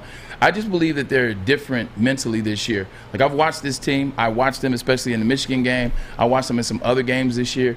The feeling that I get about them is the feeling that I used to have when I was at Michigan. Like, whenever we were on the field, I never thought we were going to lose. No matter what the circumstance was, I was just waiting for that moment. I was waiting for that play. If we were down, I was just waiting for that moment or play that we turned the tide. If we were up, I was just waiting for us to continuously keep the foot on the gas and drive through a team. That's what you see with Michigan State. As bad as I wanted Michigan to win that game, I didn't feel as though they were going to win it. You just were waiting for Michigan State to rattle off another 50-yard run with Kenneth Walker III. You were waiting for a Peyton Thorne pass to Naylor or Reed. You're waiting for a defensive play, and all those things happen. Like, that's the energy that I get from this Michigan State team. When you watch them, you never feel as though they're at risk of losing. Even the Indiana game, they didn't play their best against Indiana, and they won 15-20. But you still didn't feel like they were gonna lose. You still didn't feel it. So that's Mel Tucker. That's what Mel Tucker and this particular Michigan State football staff is instilling in their players. Take time, be good, trust the basics, trust what we do, trust what we've taught you, trust what you've learned, and just execute it. We will get this win at some point in this game. It doesn't matter when. It just matters. That's what I see when I see Michigan State. Take the spread away. Would any of us here bet against Michigan State in this game? Not a chance. Not a chance. But why are we doing it? Because Vegas is screwing us. That's why. Well, I'm not. I'm certainly. I still think Michigan State is going to win, and the only reason I'm not as hardcore into like just giving it an automatic win in this case is because I do think there's something funny about this. But that's all I'm thinking. Yeah. Other than that, they can't match up with Michigan State. When the line came out that Michigan State was just a 2.5 point favorite against Purdue, right out of the gate, I had to look at that and be like, "What? Not 12? Right? Or at least a touchdown favorite. Yeah. 6 points." And then you do. I mean, there are some factors that you can see and kind of point to when you're talking about why is the spread like that. Well, Michigan State's history after winning big games, one. You look at Aiden O'Connell, who's the quarterback for Purdue. He's had 2 400-yard passing games and another 300-yard passing game, or no, 380, and 320. But he's had 3 over 320 passing yard games. David Bell has had a 170, a 190. That's the wide receiver for Purdue. And that's they absolutely put up stats, and they went down into Kinnick Stadium, which is a tough place to play, the Iowa Hawkeyes, and they blew the doors off the Iowa Hawkeyes. It wasn't even close. Yes, the Iowa Hawkeyes offense is terrible but suspect, but they had a really elitist type defense in the Big Ten, and they destroyed it. So when you're putting all those factors together, and it's at Purdue, it's at West Lafayette, it's where the train runs around the end zone. It's the big drum. You're like, man, what about an injury perhaps? What about the weather? What about that terrible grass down in West Lafayette that can slow them down a little bit? What if Aiden has a hot game and he gets on and David Bell goes rough shot? Because you saw what Andrew Anthony Jr. was able to do this past week. No one even knew him going into the game. Right. And then he rattles off 159 and 2 touchdowns. So by the way, how did he get a number 1? I thought you had to earn number 1. Listen, we're beyond that. It's 2021 now. Really? It's 2021. Jim Harbaugh has made it perfectly clear. I'll be damned. You know, to recruit Ambry Thomas was wearing number 1. He's a defensive back a couple years back. So, you know, whoever wants to wear number 1, Jim deems them worthy, then they're worthy. It is what it is. Moving right along. It seems like Andrew Anthony is worthy. Cade McNamara had his best game against Michigan we haven't State. Even talked about that enough. He made him look below average than the secondary. And if you're telling me that Aiden's a good quarterback and he's had a couple of 400-yard games, you might look for another 400-yard game tomorrow in West Lafayette. They might be in trouble. Vegas might be onto something. You know, if you look at common opponents, you know, is really just one right now, and that's Nebraska. Purdue went on the road and beat Nebraska 28-23. Michigan State beat Nebraska 23-20 in overtime at home. So I don't know if you pull anything out of that at all. I think each game is its own entity. I'm not one of those guys that pulls, oh, well, this A to B is B to C. I don't do that. It is matchups, and David Bell is a potentially difficult matchup for just about anybody he covers. On the other end of the spectrum, the Michigan Wolverines, they are hosting Indiana. I am intrigued about this one because I would like to see Michigan, how they come out, how they respond. They have not had to play a game yet this year after a loss. So this is the first time we will see them play a game after a loss. How do you answer? What was practice like? Just as exactly what you mentioned about Mel Tucker. You think this Michigan State team is different because they're taking on the personality of their head coach. Mel Tucker will not allow the Michigan State Spartans to look past anybody. You're going to play the team that's in front of you. You're not going to look 4 weeks down, 3 weeks down the road at Ohio State. You're going to be playing Purdue. Conversely, Jim Harbaugh, this team will also be a reflection of how he has handled this week. Yeah. This football team will be a reflection on how the head coach goes about preparing his team to play. And will this team be ready to play at kickoff? Not in the second half when you're tied, not in the third quarter when you're down by 3 points. Will you be ready to play at kickoff at 7:33? I think the good thing about that is you look at the reflection of Michigan State, the way they play, they're a reflection of Mel Tucker and what he's come and the coaching staff that he's put together, but more so him as a person. I think when you look at Michigan this year and you see the difference and you see the change, I think they're a representation of the coaches that have been brought in. And I know that Jim Harbaugh he handpicked these guys and brought these guys in, but he handpicked some really good ones. Coach Klink, Coach Bellamy, Coach Hart brought these guys in. They're operating just like their coaches will want them to. They're operating at a high level for their position coaches, and I think you get that same representation at home this week against Indiana when they just lost on the road to Michigan State. They no longer control their destiny by just winning games. They now have to win games convincingly. We talked about it yesterday. I think they will win convincingly. I think opening the playbook up for Cade McNamara last week, that really helped you moving forward this week. And I think that kind of made me at ease that they will take the next step and beat up on Indiana this Saturday. I'm agreeing with you. I think Indiana's in for a whooping this time, and I think Michigan's going to show everybody, look, we should have won that game last week. We didn't. Indiana, you're going to pay for it. Maryland, you're going to pay for it. Forward down the field, Penn State, hopefully, and then Ohio State. We'll see how it goes. I feel like I do need to make a correction, though, when I talk about the West, and I just basically boiled it down to Iowa and Wisconsin. Keep forgetting about Minnesota. I keep you can say all you want, but right now, if you look at the standings, they sit atop the West side at 4-1. Will they stay there? I don't know, but they have one loss in the Big Ten, and that one loss is to the Ohio State Buckeyes in the first week of the season. Tough game. What P.J. Fleck has done with the Golden Gophers should not be poo-pooed. 7-year deal, he just re-signed. Here's Brand an new interesting deal. thing. If Ibrahim, as well as their second running back, if they don't get hurt against Ohio State, there's no telling. And we might be talking about a whole nother season in the West right now. We might have never been talking about Iowa. Well, we still would have, but they lost. We'd be talking about Minnesota. Who do they have to play still? I'm looking at the schedule right now. Tell me who they have to play. Maryland last week. So they got Illinois. They'll beat them. Iowa, Indiana, and Wisconsin. Oh, they'll win 2 out of those at least. So you're basically looking at a 3-way tie in the West. Yeah. Almost. Let's just say Minnesota loses at Iowa, okay? Yeah. Wisconsin and Minnesota control their own destiny in the West. Then Minnesota and Purdue and Iowa. Well, you could have a 3-team Whiskey's the best of those 3. You think so? I do. I think Purdue might be. I think Wisconsin because of their defense. Their defensive line has come to the forefront again behind Chenal. Chenal is a man-child. I think he had 3.5 sacks 2 weeks ago. I think he had 3.5 sacks against Iowa. They got Mertz back now, too. And now they have a running game, too. Malusi has rattled off a couple 150-plus yard games. So I think you would have to go Wisconsin. It's that time of year, too. It's cold. Paul Chryst, man. It's cold. It's grind football. Speaking of Wisconsin football, you never expect Wisconsin running backs to do what they did in college and the NFL. We talked about the Colts. You talked about it a little bit. Man, Jonathan Taylor is looking like he did at Wisconsin, and that is very rare. I think Melvin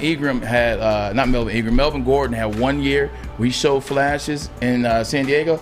Jonathan Taylor looks darn good. Hey, guys, Fox's RJ Young had a New Year's 6 bowl projection. I want to do that next. See if you agree with it. See if you like the matchups. We'll do it next. Romani and Edwards. Woodward Sports Network, the bottom line. Tony is a third-generation logger that has a simple, practical approach to life and work. That's why his Coast DX342 knife is perfect for him. The stainless steel blade is rust resistant and made for all-weather use. And the double roll-lock safety ensures that it will never inadvertently close when he doesn't want it to. That's why Coast is trusted tough. Hey guys, I want to tell you about Les Stanford Chevrolet Cadillac in Dearborn on Michigan Avenue. You want to buy a car? Don't worry about that chip shortage. Look at their pre-owned lot. They've got any make, any model ready to drive off the lot there. And if they'll get you anything you want, okay? Just trust me on that one. And even if you don't want to buy a car, what about selling them your car? Maybe you got somebody working from home. You don't need 2 cars and you want to make a little bit of extra cash. Sell them your car. They'll give you thousands for it. Whether you own it, whether you lease it, it doesn't matter because Les Stanford Chevrolet is your authorized lease return center. If you want to learn more, go to lesstanford.com, lesstanford.com, or call them today, 313-565-6000, 313-565-6000. Les Stanford Chevrolet, find new roads.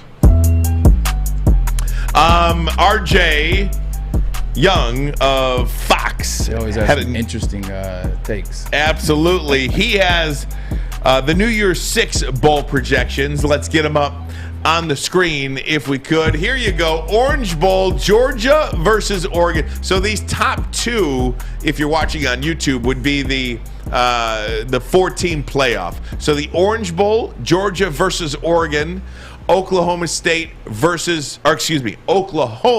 versus Ohio State. So his 4 would be Georgia, Oregon, Oklahoma, and Ohio State. Then in the Sugar Bowl, he has Oklahoma State and Ole Miss.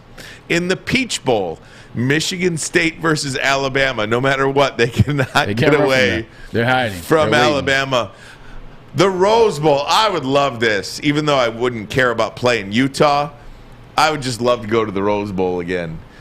Michigan against Utah in the Rose Bowl, and then the Fiesta Bowl, a rematch, Cincinnati and Notre Dame. I think that. Sorry, guys. I think at the end of the day, I think somehow or another it's going to be Michigan versus Notre Dame. Like in terms of everything else, it might shake out that way. It might be okay, but Michigan's going to play Notre Dame in a bowl. I don't know which one it is, but I guarantee you Michigan plays Notre Dame. You like the 4 teams that he's got in there? He's got the Pac-12 champion in there, Oregon. I think you have to do Oregon. They beat, to me, who I thought was the other good team in the Pac-12 was UCLA. Chip Kelly's UCLA, I thought, was the other premier team in the Pac-12. They beat them. They won that game already. I don't see them losing again. They win out. That means they win the conference. Georgia, even if they lose to Alabama, they'll still have 1 loss. So this is saying that Alabama's not going to. This is saying that Alabama lost to Georgia, and a 2-loss Alabama team is out. Even though I don't think a 2-loss Alabama team is still out. I mean, I'm not saying they're going to get in. Where's Wake Forest at? Is interesting. Huh? Where's Wake Forest at? You got Oklahoma State and Ole Miss over Wake Forest? Huh. I think they're saying that Wake Forest is going to lose a couple of games. ACC is trash. Can't they put Michigan State in a bowl together? I want to see that again. I really do. I would love to see that game again. Michigan State would have to lose. Could they put them in the Peach Bowl? And why not? Why not? I don't want to see Alabama against Michigan State. I don't want to see that game again. I don't want to see that. I want to see our game again. That was a great freaking game. I want a rematch. Yeah, you're talking about getting a Paul Bunyan Trophy back faster. Hey, there you go. What's the highest rated game of the year? Michigan State. 9.5 million people. Play it back. 9.5. Well, a lot of people wanted the Michigan-Ohio State rematch in 06. Remember when 1 versus 2? That's what Florida lobbied for it, though. Like Florida, Urban Meyer. And the president of Florida. The president, the athletic director, they were very vocal. They campaigned, is the word I was looking for, to make sure that they, because they had a loss that season too. I think they lost to LSU. Play that game back, man. Go ahead, Ohio Chris. State lost that game to Florida. No, I said I think that's how Florida got there. Florida had the 1 loss against LSU that year. Can you have 2 teams from the same conference play each other in the bowl games? In a New Year's 6 bowl, I believe you could. You can make your choice. It's their choice. Because of the... Where they ranked. Where you're ranked. Yeah. Right? It's where you're ranked. I mean, if you're 5 versus 6... You want to see Ole Miss and Oklahoma State? I don't give a damn about that game. Well, that's you. I don't care. I think that's Give me a real game. I'm glad these are early predictions, and they'll shake up a little differently by that time. But Yeah, I agree with Matt. Oklahoma State, Ole Miss. I know Ole Miss has Matt Corral at quarterback. He's a little bit inconsistent down at Oklahoma State. They've had some trouble with their quarterback. He's a big interception guy in big games. That's down south. That's why they're doing at Sugar Bowls in Louisiana. So I definitely get that. Played a certain team down there, but Michigan State will be awesome to watch again. There is some big games in college football this weekend, and does Ed Orgeron have one more up his sleeve against Alabama? This is the last time that LSU will play Alabama with Ed Orgeron as head coach there, and I'm intrigued by that game. I'm intrigued again by Tulsa and Cincinnati. I'm intrigued by Navy Notre Dame, to be honest with you, even though Notre Dame's a 21-point favorite. I just think anytime you play these service academies, this is not a just guaranteed win. I think Baylor going on the road to play Gary Patterson and TCU is an intriguing game. This is a big time football weekend. I think maybe not too many big games in terms of the rankings, but there's going to be a lot of good games when it's all said and done, and I think perhaps some upsets. Yeah, not to mention, it's not like you're talking about University of Michigan versus Army. That's very different. Although Michigan almost lost that game, Navy and Notre Dame have a history.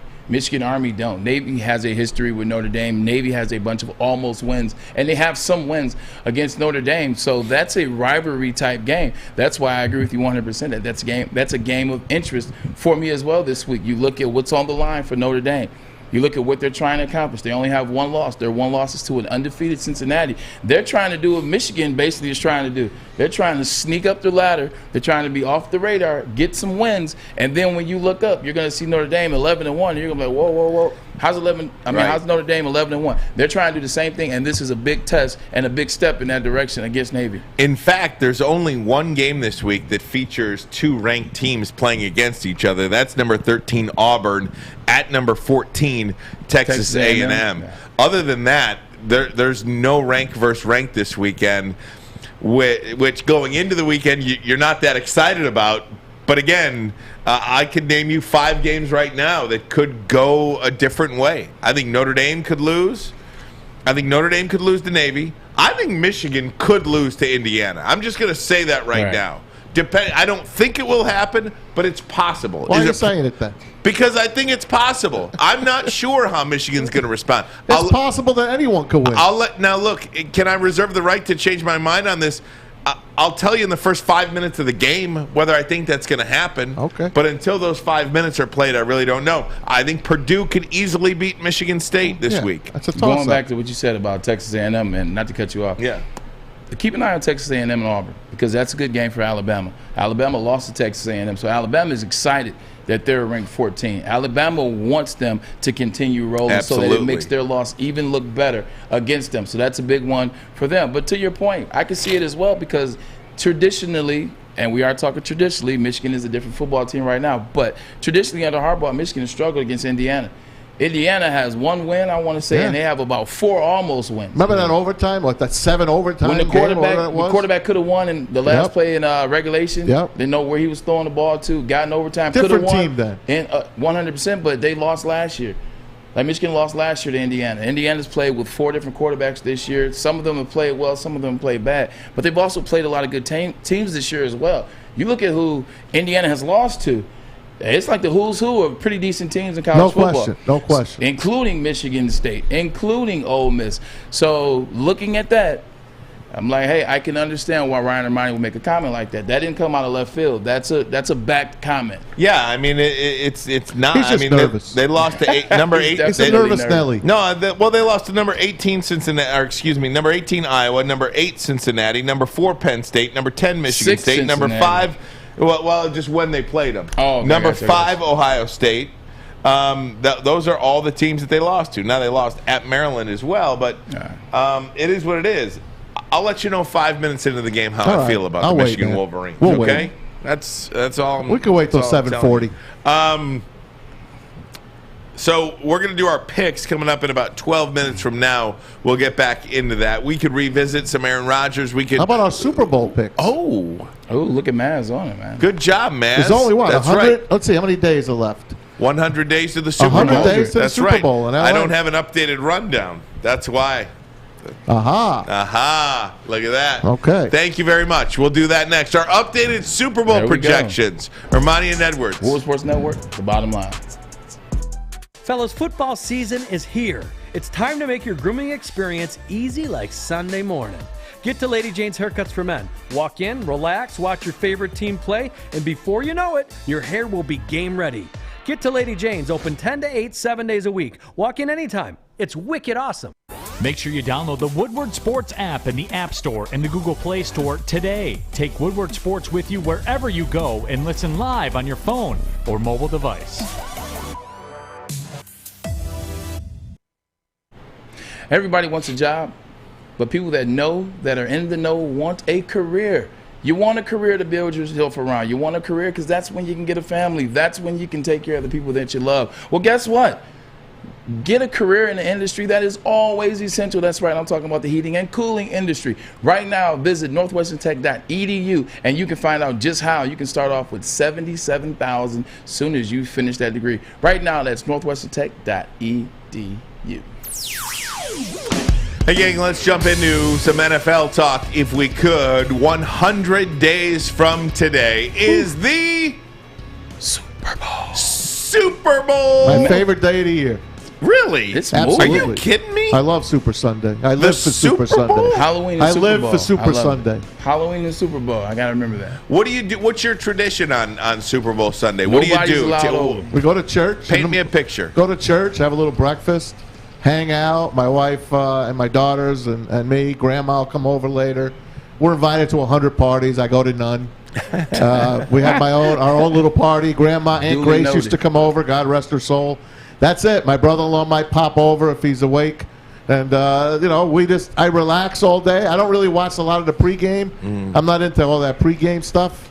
But I just chill, man. And I just cannot wait till 6 o'clock when the real pregame starts. They come out, sing the national anthem, introduce the teams, coin flip. It just, I love it. I remember it as a kid. First Super Bowl I ever watched was Super Bowl V. And I remember it was the Colts and Cowboys, root for the Cowboys. Started out 0-1 in my life. And I'll never forget it. I'll know where I am. I know what I wore. Super Sunday is special to me. And when I went to my first Super Bowl 33 was the first one I went to. That was the Falcons and the Broncos. That was John Elway's last game. Dirty Bird. I just cried, man. I cried. I was awesome. in the stands. I got the chills, and that's my game. That's why I love you, man. That's my game. That's why I love you. Thank you. Seriously, love that. Love that stuff.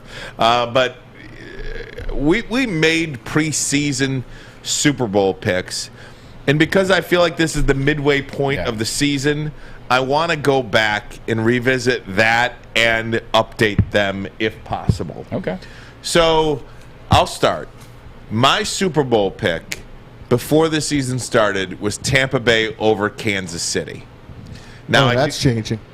It is going to change, and I don't know. There's something that is broken about the Kansas City Chiefs.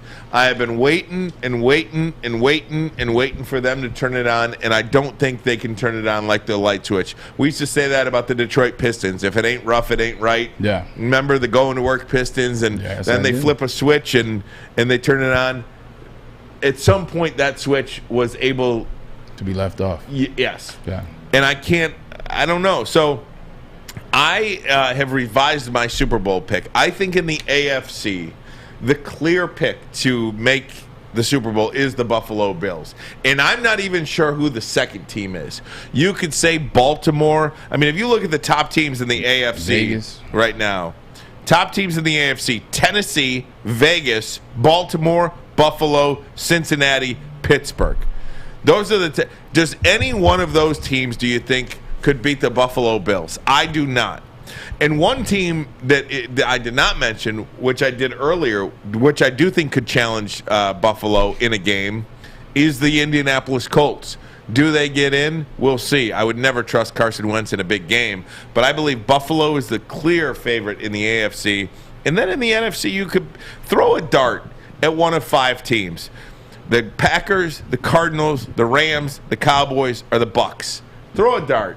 Tell me which one's the best team. If I had to tell you, I'd I'd say the Rams. Matthew Stafford, the Rams, and the Buffalo Bills. And I say the Bills beat the Rams. When the season started, right before the season started, I said that it would be the Dallas Cowboys, which is an unfavorable pick at the time. Now, not so much. I said it'd be the Cowboys versus the Bucks, and then it would be the Chiefs versus Buffalo. And I said the Chiefs would beat Buffalo, and I said the Chiefs would get their rematch and beat the Bucks. Like, that's what I picked, okay? I'm almost sticking with what I said. Only difference is I'm flipping the Cowboys and Tampa Bay. Wow. I'm taking the Cowboys to the Super Bowl. Before the season started, I said that they were going to be in the NFC Championship. You did. So, and here they are. We got you. No, I know. I appreciate that, man. So here they are with one loss. I'm like, you know what? Double down on them. I got them going to the Super Bowl. And I think they're still going to play the Chiefs. You talked about Buffalo. There's no clear-cut number 2. There's really no clear-cut number 1 because Buffalo did lose to Tennessee. Whether you get mad at Josh Allen for, missing or slipping on the quarterback sneak, Tennessee beat Buffalo. So with that being said, I just watching, this is it's a weird year in the NFL. I know people are counting the Chiefs out. They still have Patrick Mahomes. They still have the $500 million man on that team. I'm telling you, something's going to happen. It's going to be something sketchy. I'm still sticking with the Chiefs. There's a lot of football left to be played. There is. They're 4-4. I think they're 4-4 right now. 4-4. They have 9 games left to play. And I know that defense is atrocious. I know the offensive line hasn't been good. But I saw enough in that first drive with Patrick Mahomes to say, you know what? He's still who he is. If Andy Reid helps him, if Andy Reid plays with him, in terms of play calling and putting them in better situations, I'm telling you, the AFC is not the NFC. I still think the Chiefs can get to where they want to be. You ready for the next 3 weeks for the Chiefs? No Aaron Rodgers. So before you even say the first one, no Aaron Rodgers. Okay. Packers. No Aaron Rodgers. At the Raiders. Cowboys.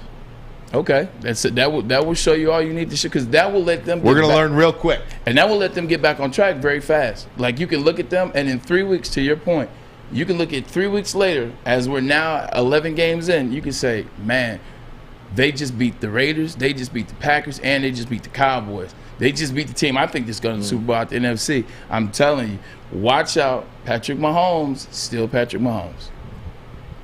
I'm sticking with mine. Not really. I had the rematch of Super Bowl I. I had the Chiefs and the Packers. I'm sticking with the Packers still. I still think Aaron Rodgers gets them to the final. I do. Matter of fact, I think they're going to win it all. I'm still sticking with them. I don't believe in Kansas City anymore. I think they're done. I just don't like them. They look like Swiss cheese. So many holes in that team. There's not enough. The defense, there's no possible way that defense can get them into the Super Bowl, especially the way they're playing. They might make a playoff. They might make a last wild card. They might even win a playoff game. But they can't. They're not built for the long haul. I told you, I'll never bet against Tennessee again. I love what they do. Then they lost Derrick Henry. So that just screws everything up. If Baltimore can get a running game going, I would not bet against the Baltimore Ravens in that game, in the AFC. I think Baltimore and Buffalo will play in the AFC title game. The winner there gets the Packers. Go ahead, Ryan. I was going to say, I had a good question. One team not to sleep on here that we're not talking about, in no danger of winning a Super Bowl, but in terms of winning a division and getting in, the Pittsburgh Steelers. Yeah. Nobody's talking about the Steelers at 4-3, They stink. They do have the benefit. Won his last 3 games. They do have the benefit of playing the NFC North division too. I want to just, and you know who resides in the NFC North? They'll beat us next week. And Minnesota and Chicago. Those are, just saying. Yeah, Ben Roethlisberger has been taking care of the ball for the past 3 weeks. He has no interception. He has 5 touchdowns. I think he has 792 yards passing, if I'm not mistaken. So he's been taking care of the ball. He's been getting wins. The one team I was going to say in terms of in the AFC, it's going to be interesting. Remember in 2004, a certain fellow by the name of Terrell Owens goes to Philadelphia, is having an incredible year, and then what happened? He breaks, or he has a stress fracture in his foot. Around the same time that Derrick Henry did it this year in terms of being injured. And they told him, it's probably a season-ending injury. Well, he's a superhuman, got himself together, had a good surgery, and he played in the Super Bowl. And not only did he play in the Super Bowl, would have been Super Bowl MVP if they would have been leading when the time went 0-0-0. Well, Derrick Henry is an individual like that. They told him 6 to 10 weeks, for his foot. There are more than 6 to 10 weeks left in the season if you include the playoffs, which they'll win their division, so they'll be in. Could Derrick Henry pull a move like Terrell Owens and come back as a mutant, a supreme human being in terms of physical stature? Could he come back? Not only could he probably will. I'm telling you, and then he'll be he'll be rested. He'll be ready. That could be something interesting to keep an eye on. Yeah, I don't think anybody should count out the Tennessee Titans just yet. Yeah. And I think Adrian Peterson, who is going to be in the starting lineup this week for the Titans, he's dressed and will play. Number will start. 8. You can count them out. They're done. Titans, you're saying? They're finished. No Sure. Derrick Henry, I'm positive. They still have A.J. Brown. They still have Julio. Still trying to figure it out. Julio can't get on the field. They can't pass unless they run. They're not going to run. There's no Derrick Henry. They're not going to win. They might win 9 games, but they're not going to win. They're not going to win the Super Bowl. I got to cancel them out. Fair enough, gang. Hey, let's get to it. We're going to take a break, 15 seconds. When we come back, our pick segment. Mr. Braylon Edwards is en fuego, ladies and gentlemen. So regardless of what anybody else says, just go with Just him. listen to me. I'm just going with whatever he says. We'll Listen do to it me. next. Plus, our guest picker. We've got a guest picker we do. this week. We'll do that next. Armani and Edwards. Woodward Sports Network, the bottom line. You know why realtors love using Hall Financial as a lender? Because of our commitment to speed and service. We have nearly 4,000 5-star reviews already. Call today, 248-308-5000, or go to callhallfirst.com. Welcome back to Woodward Sports Network. Time now for the pick segment. It is brought to you by Les Stanford Chevrolet. Find new roads to help us talk about it. And he's going to be a guest picker, Ali Rita. He is the #1 car salesman in the world. Woo! How's that title? Jeez. Ali, how you doing, buddy? Fellas, what's going on? You, baby. Kifok. #1 in the world. I know where I'm going. Wonderful. It's good to be here. Hey, you like I know my where I'm hat? going to visit. Yeah, right. I You love gotta go. Hey, I was going to say the hat is fantastic. I love the hat. Way to Thanks, represent. Ali. Hey, Ali, by the way, Braylon needs a car. I told him to come to you. Done. I'm We'll ready. come pick you up. We'll I come pick appreciate you up. that. No problem. Service with a smile. I like that. He wants a vet. He wants that new vet ready that's to not go. out yet. All right, Ali. ready You to ready? go. All right, Ali. You ready? We keep track of this stuff. So here we go. We're going to start with the college game. Yep. Fish, if I could get some music, that'd be pretty swell. Let's start Fish is with on it. He's on his game. the Ohio State Buckeyes on the road at Nebraska. Ohio State a 15-point favorite in this one. Braylon, let's start with you. Everybody at Michigan State and Michigan beats, Ohio State beats them by more. So I got to go to Ohio State, and they're going to destroy the spread as well. Tom? I'll take the Huskers to stay in the spread this time. Our guest picker, Ali Rita. Ohio State 15-point favorite against Nebraska. I can't go with Ohio State. I'm going Nebraska. I just can't do it. You do realize that Ohio State has had 50 points in their last 4 games. I'm just throwing it out for both of you guys. I'm just throwing it out for both of you guys. There's something in my blood. I just can't do it. That's why we love you. That's why we love you. You got corn coming out of your ears this week, putting the Huskers on. All right, Wake Forest on the road at North Carolina. UNC, a 2.5-point favorite over Wake Forest, the Demon Deacons. I'm going with, which I was going to call an upset, but UNC. Ooh. I'm going with UNC. Something Wake Forest, they just don't scream to me #9 team. They don't scream to me undefeated.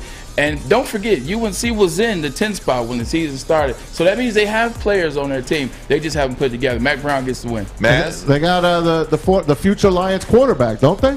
Isn't Sam Howell? Isn't Sam Howell the future? UNC, go Mike blue, White. baby. I'll going take Mike UNC right with them. Ali, what do you say? UNC, I'm Wake with it, Forest. yeah. I'm with it. UNC. I'm going UNC. Wow. UNC all the way. Clean sweep. All right, gang. #6, Cincinnati, a 22.5-point favorite against Tulsa. We're going to see what the Bearcats are made of this week, Braylon. Bearcats win. They don't cover. Actually, I have this one being a close one that they might end up winning by 10 in the end, but the game will be closer than that 10 points represents. You're taking the Golden Hurricane in the points. I am. I'm going to take the Bearcats to stick it to you guys because you guys don't like the Bearcats. So they're gonna start beating up on teams. Give me Cincy. All right. Hey, Ali, what do you say? Cincy and Tulsa. It's a lot of points, but Cincy at home, they're on fire. I'm going Cincy. All right. Hey, by the way, I like that room. That's a nice man cave. You got that. A nice man cave there, Ali. I just looked up for a minute. That's with the Tom Brady jersey right there. Definitely saw that 10 in there. We got to get an Edwards jersey in. Let's go. Make a little exchange. I'm ready. Auburn. I'll squeeze it in there. And there you go. Auburn at Texas A&M. Texas A&M. This is the only game this week involving two ranked teams. Number 14, Texas A&M, 4.5-point favorite over Auburn. Bo Nix is interesting. Bo Nix and Auburn, it's like every time you want to pick Bo Nix, then he disappoints you and he lets you down. And then when you don't pick him, Auburn gets a win. So I'm at the crossroads, but I think I go Auburn and Bo Nix. Very simple. I'm going to take the home team. Give me Texas A&M. They beat Alabama. Why not sweep the whole state? They're going to beat Auburn and cover. What do you say, Ali? Nice. It's a toss-up, but I like Auburn as well. Auburn at home, says Ali Rita. Somebody has some sense. See that, Maz? He has sense. Hey, what can I tell you? I like you. Yeah. Hey, guys, let's get to some local games here. We'll start with Michigan State on the road at Purdue. The number we're going with is a 2.5-point favorite. Michigan State is at Purdue. Braylon? Michigan State. I know everything you said about the trap game is true. Everything is true. But what also is true is Tuck coming. No hesitation. Tuck coming. I'm sticking with them. The hell with the spread. Sparty on. Well, if your blood can't do the Ohio State, Ali, can it do the Michigan State? Hey, I got nothing against Michigan State, but if I pick Michigan State, that Tom Brady jersey will fall down. So I can't do it. So I got to go Purdue. Maybe they'll win by 1 point. Hey, Ali, how many cars did you sell today? Just today alone? Counting right now. We're still counting. It's still going. I haven't stopped. What do you got? What do you got so far? I love it. I don't know, maybe 6, 7. All right, there you go. 6, 7. Yeah. 6. If I had that in a freaking month, I was happy. I don't know. I stopped counting it too. Now, Maz, for those of you at home, Maz has sold cars before, so he knows how. I went to Ali's class. Yeah. I went through he spoke to me. What are you kidding? Challenging it could be. How to sell 100 cars a month. That's his book. That's right. There you go. How to sell 100 cars a month. And this guy does it. Buy that anywhere books are sold. We love that. Guys, let's get to the Michigan Wolverines, a 20-point favorite at home against Indiana. This one's tough. Even after everything I said. Come on, son. Yeah, Michigan covers. Michigan. He's saying covers. Michigan. Michigan covers. Go blue. Go blue. Hell. Told you. 3 touchdowns at least. I'm with Braylon, man. It's a tough one. They got to start throwing the ball and getting some points up there. I'll go Michigan, but I'm not 100% convinced on the 20.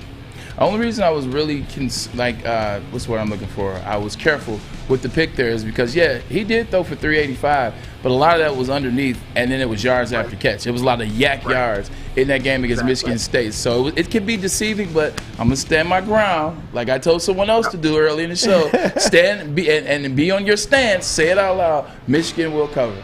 Let's transition to the NFL, gentlemen. If we could, we'll start.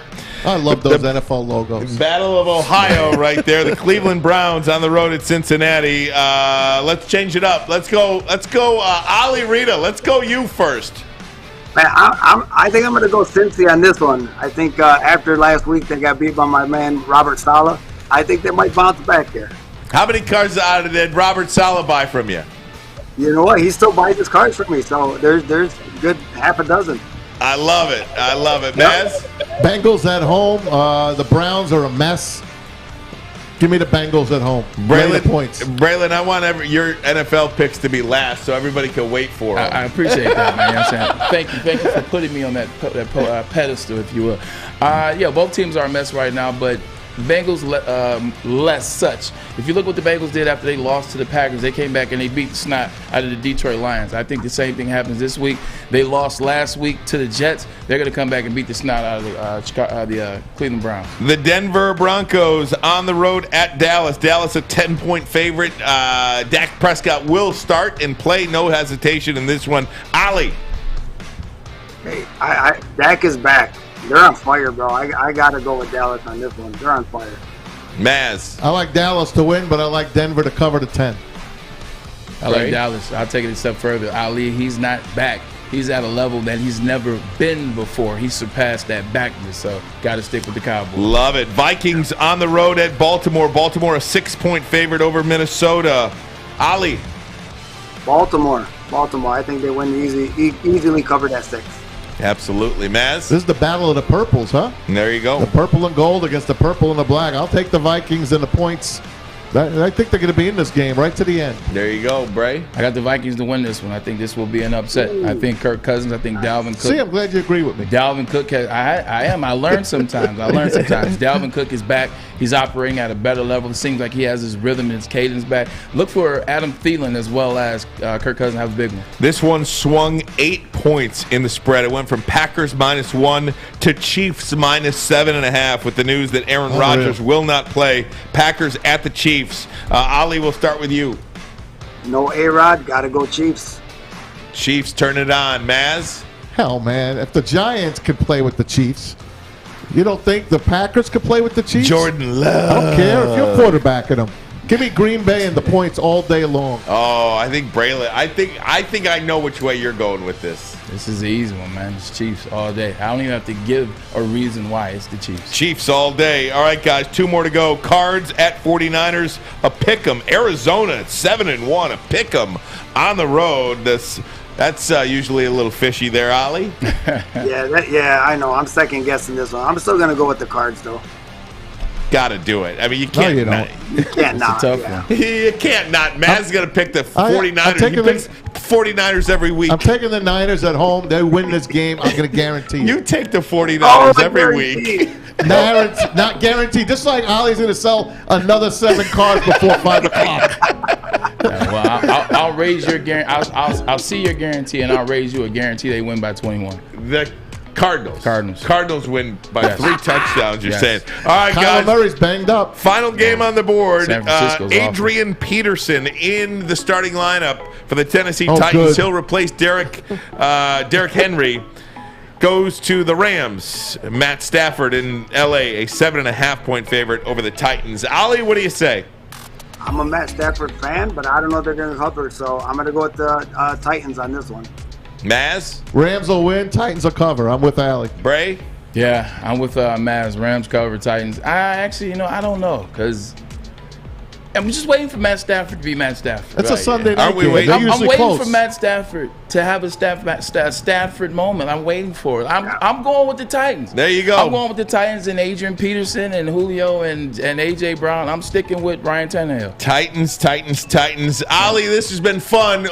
What do you got? What do you say? Talk to me about the pre-owned lot. What kind of cars you got over there? Give me a quick 30 seconds. Oh, inventory is great right now. We got a lot of inventory, so don't get caught up in the chip shortage. I mean, we got cars just come down. We have to order something. It's just taking maybe 4 to 6 weeks to get it. So don't get caught up. Just come on down. And you guys are buying cars from people too. They can walk out with thousands. Yeah, there's never been a time where you get an ROI on a car. So right now, if you're looking to sell a car, this is the perfect time to do it. Ollie, Rita, let everybody know how to get in touch with you. Oh, man, Les Stanford Chevrolet in Dearborn. Phone number there, 313-565-6000. Or you can just go to the website, lesstanfordchevrolet.com. The #1 car salesman in the world, ladies and gentlemen. How about that? We appreciate Les Stanford and their support here on Woodward Sports Network. Ollie, thanks so much. We'll be back. Bottom line videos. Absolutely. Appreciate it, buddy. You got it. Bottom line videos of the day. We'll do it next. Armani and Edwards. Woodward Sports Network, the bottom line. Yeah.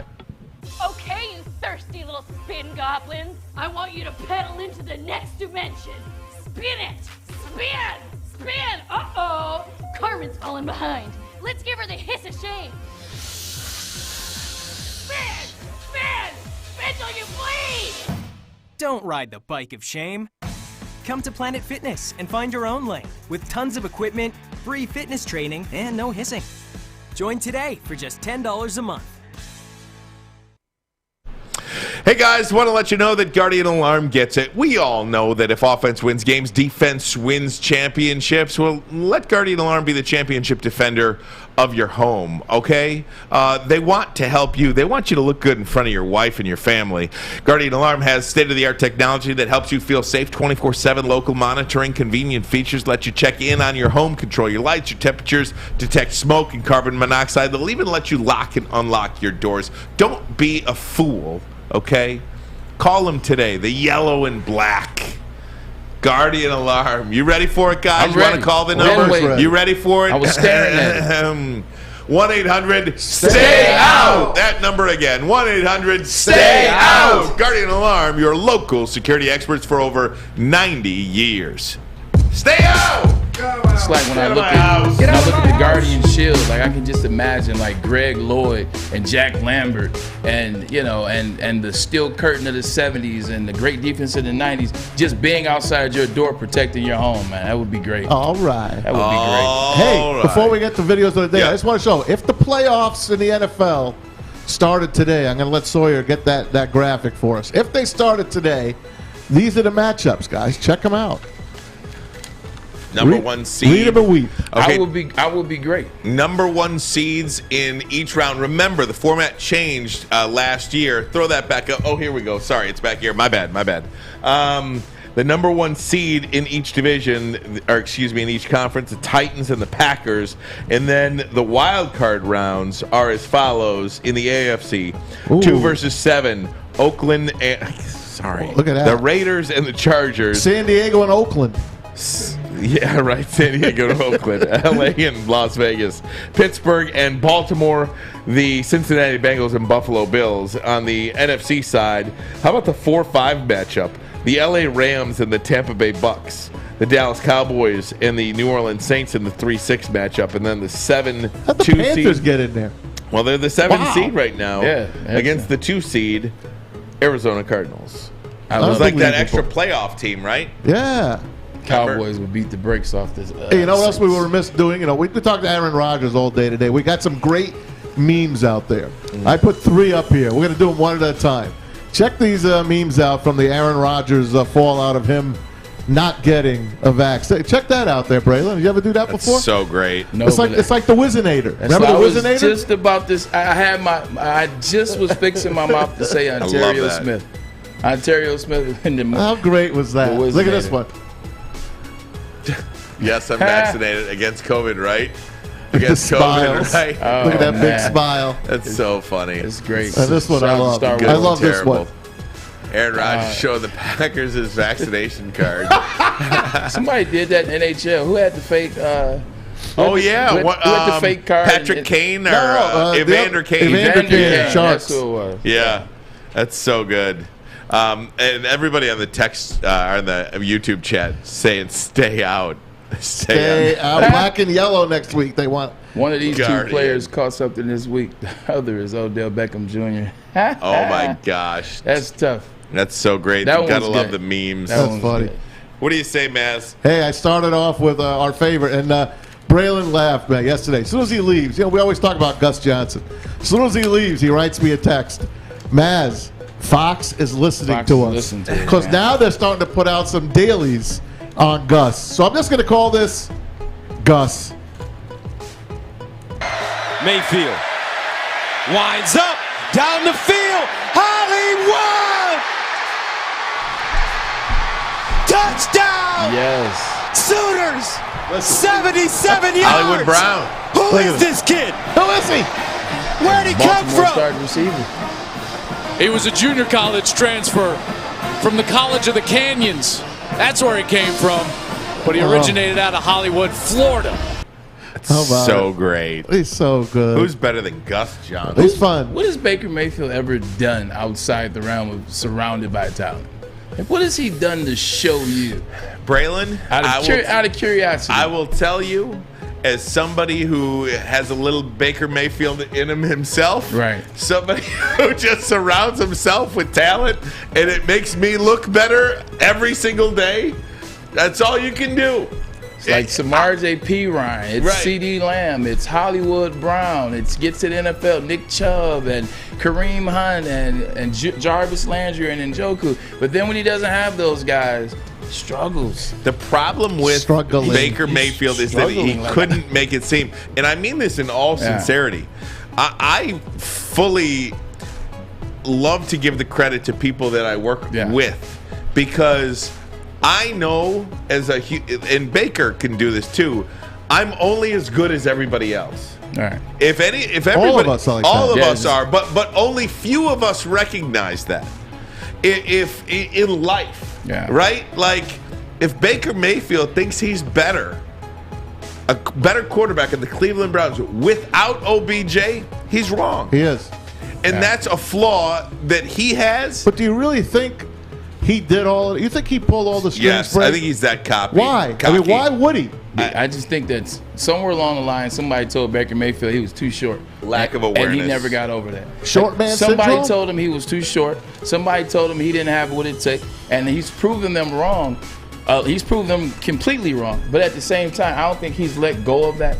And I think that is part of him wanting to be the star, wanting to be in the limelight, and thinking he's better than he really is. Some people accept where they are, and they play accordingly. Some people don't. Troy Aikman accepted that he was just a pretty good quarterback with a great cast, and he's on the Hall of Fame, and he has 3 Super Bowl rings. Some people get it, some people don't. He's better than pretty good, though. Lack of awareness. He's okay. I think Troy Aikman he's a glorified okay quarterback. I'll be damned. He's a glorified okay. He's a great athlete though. We'll have Baseball to agree. player. We'll have to agree to disagree.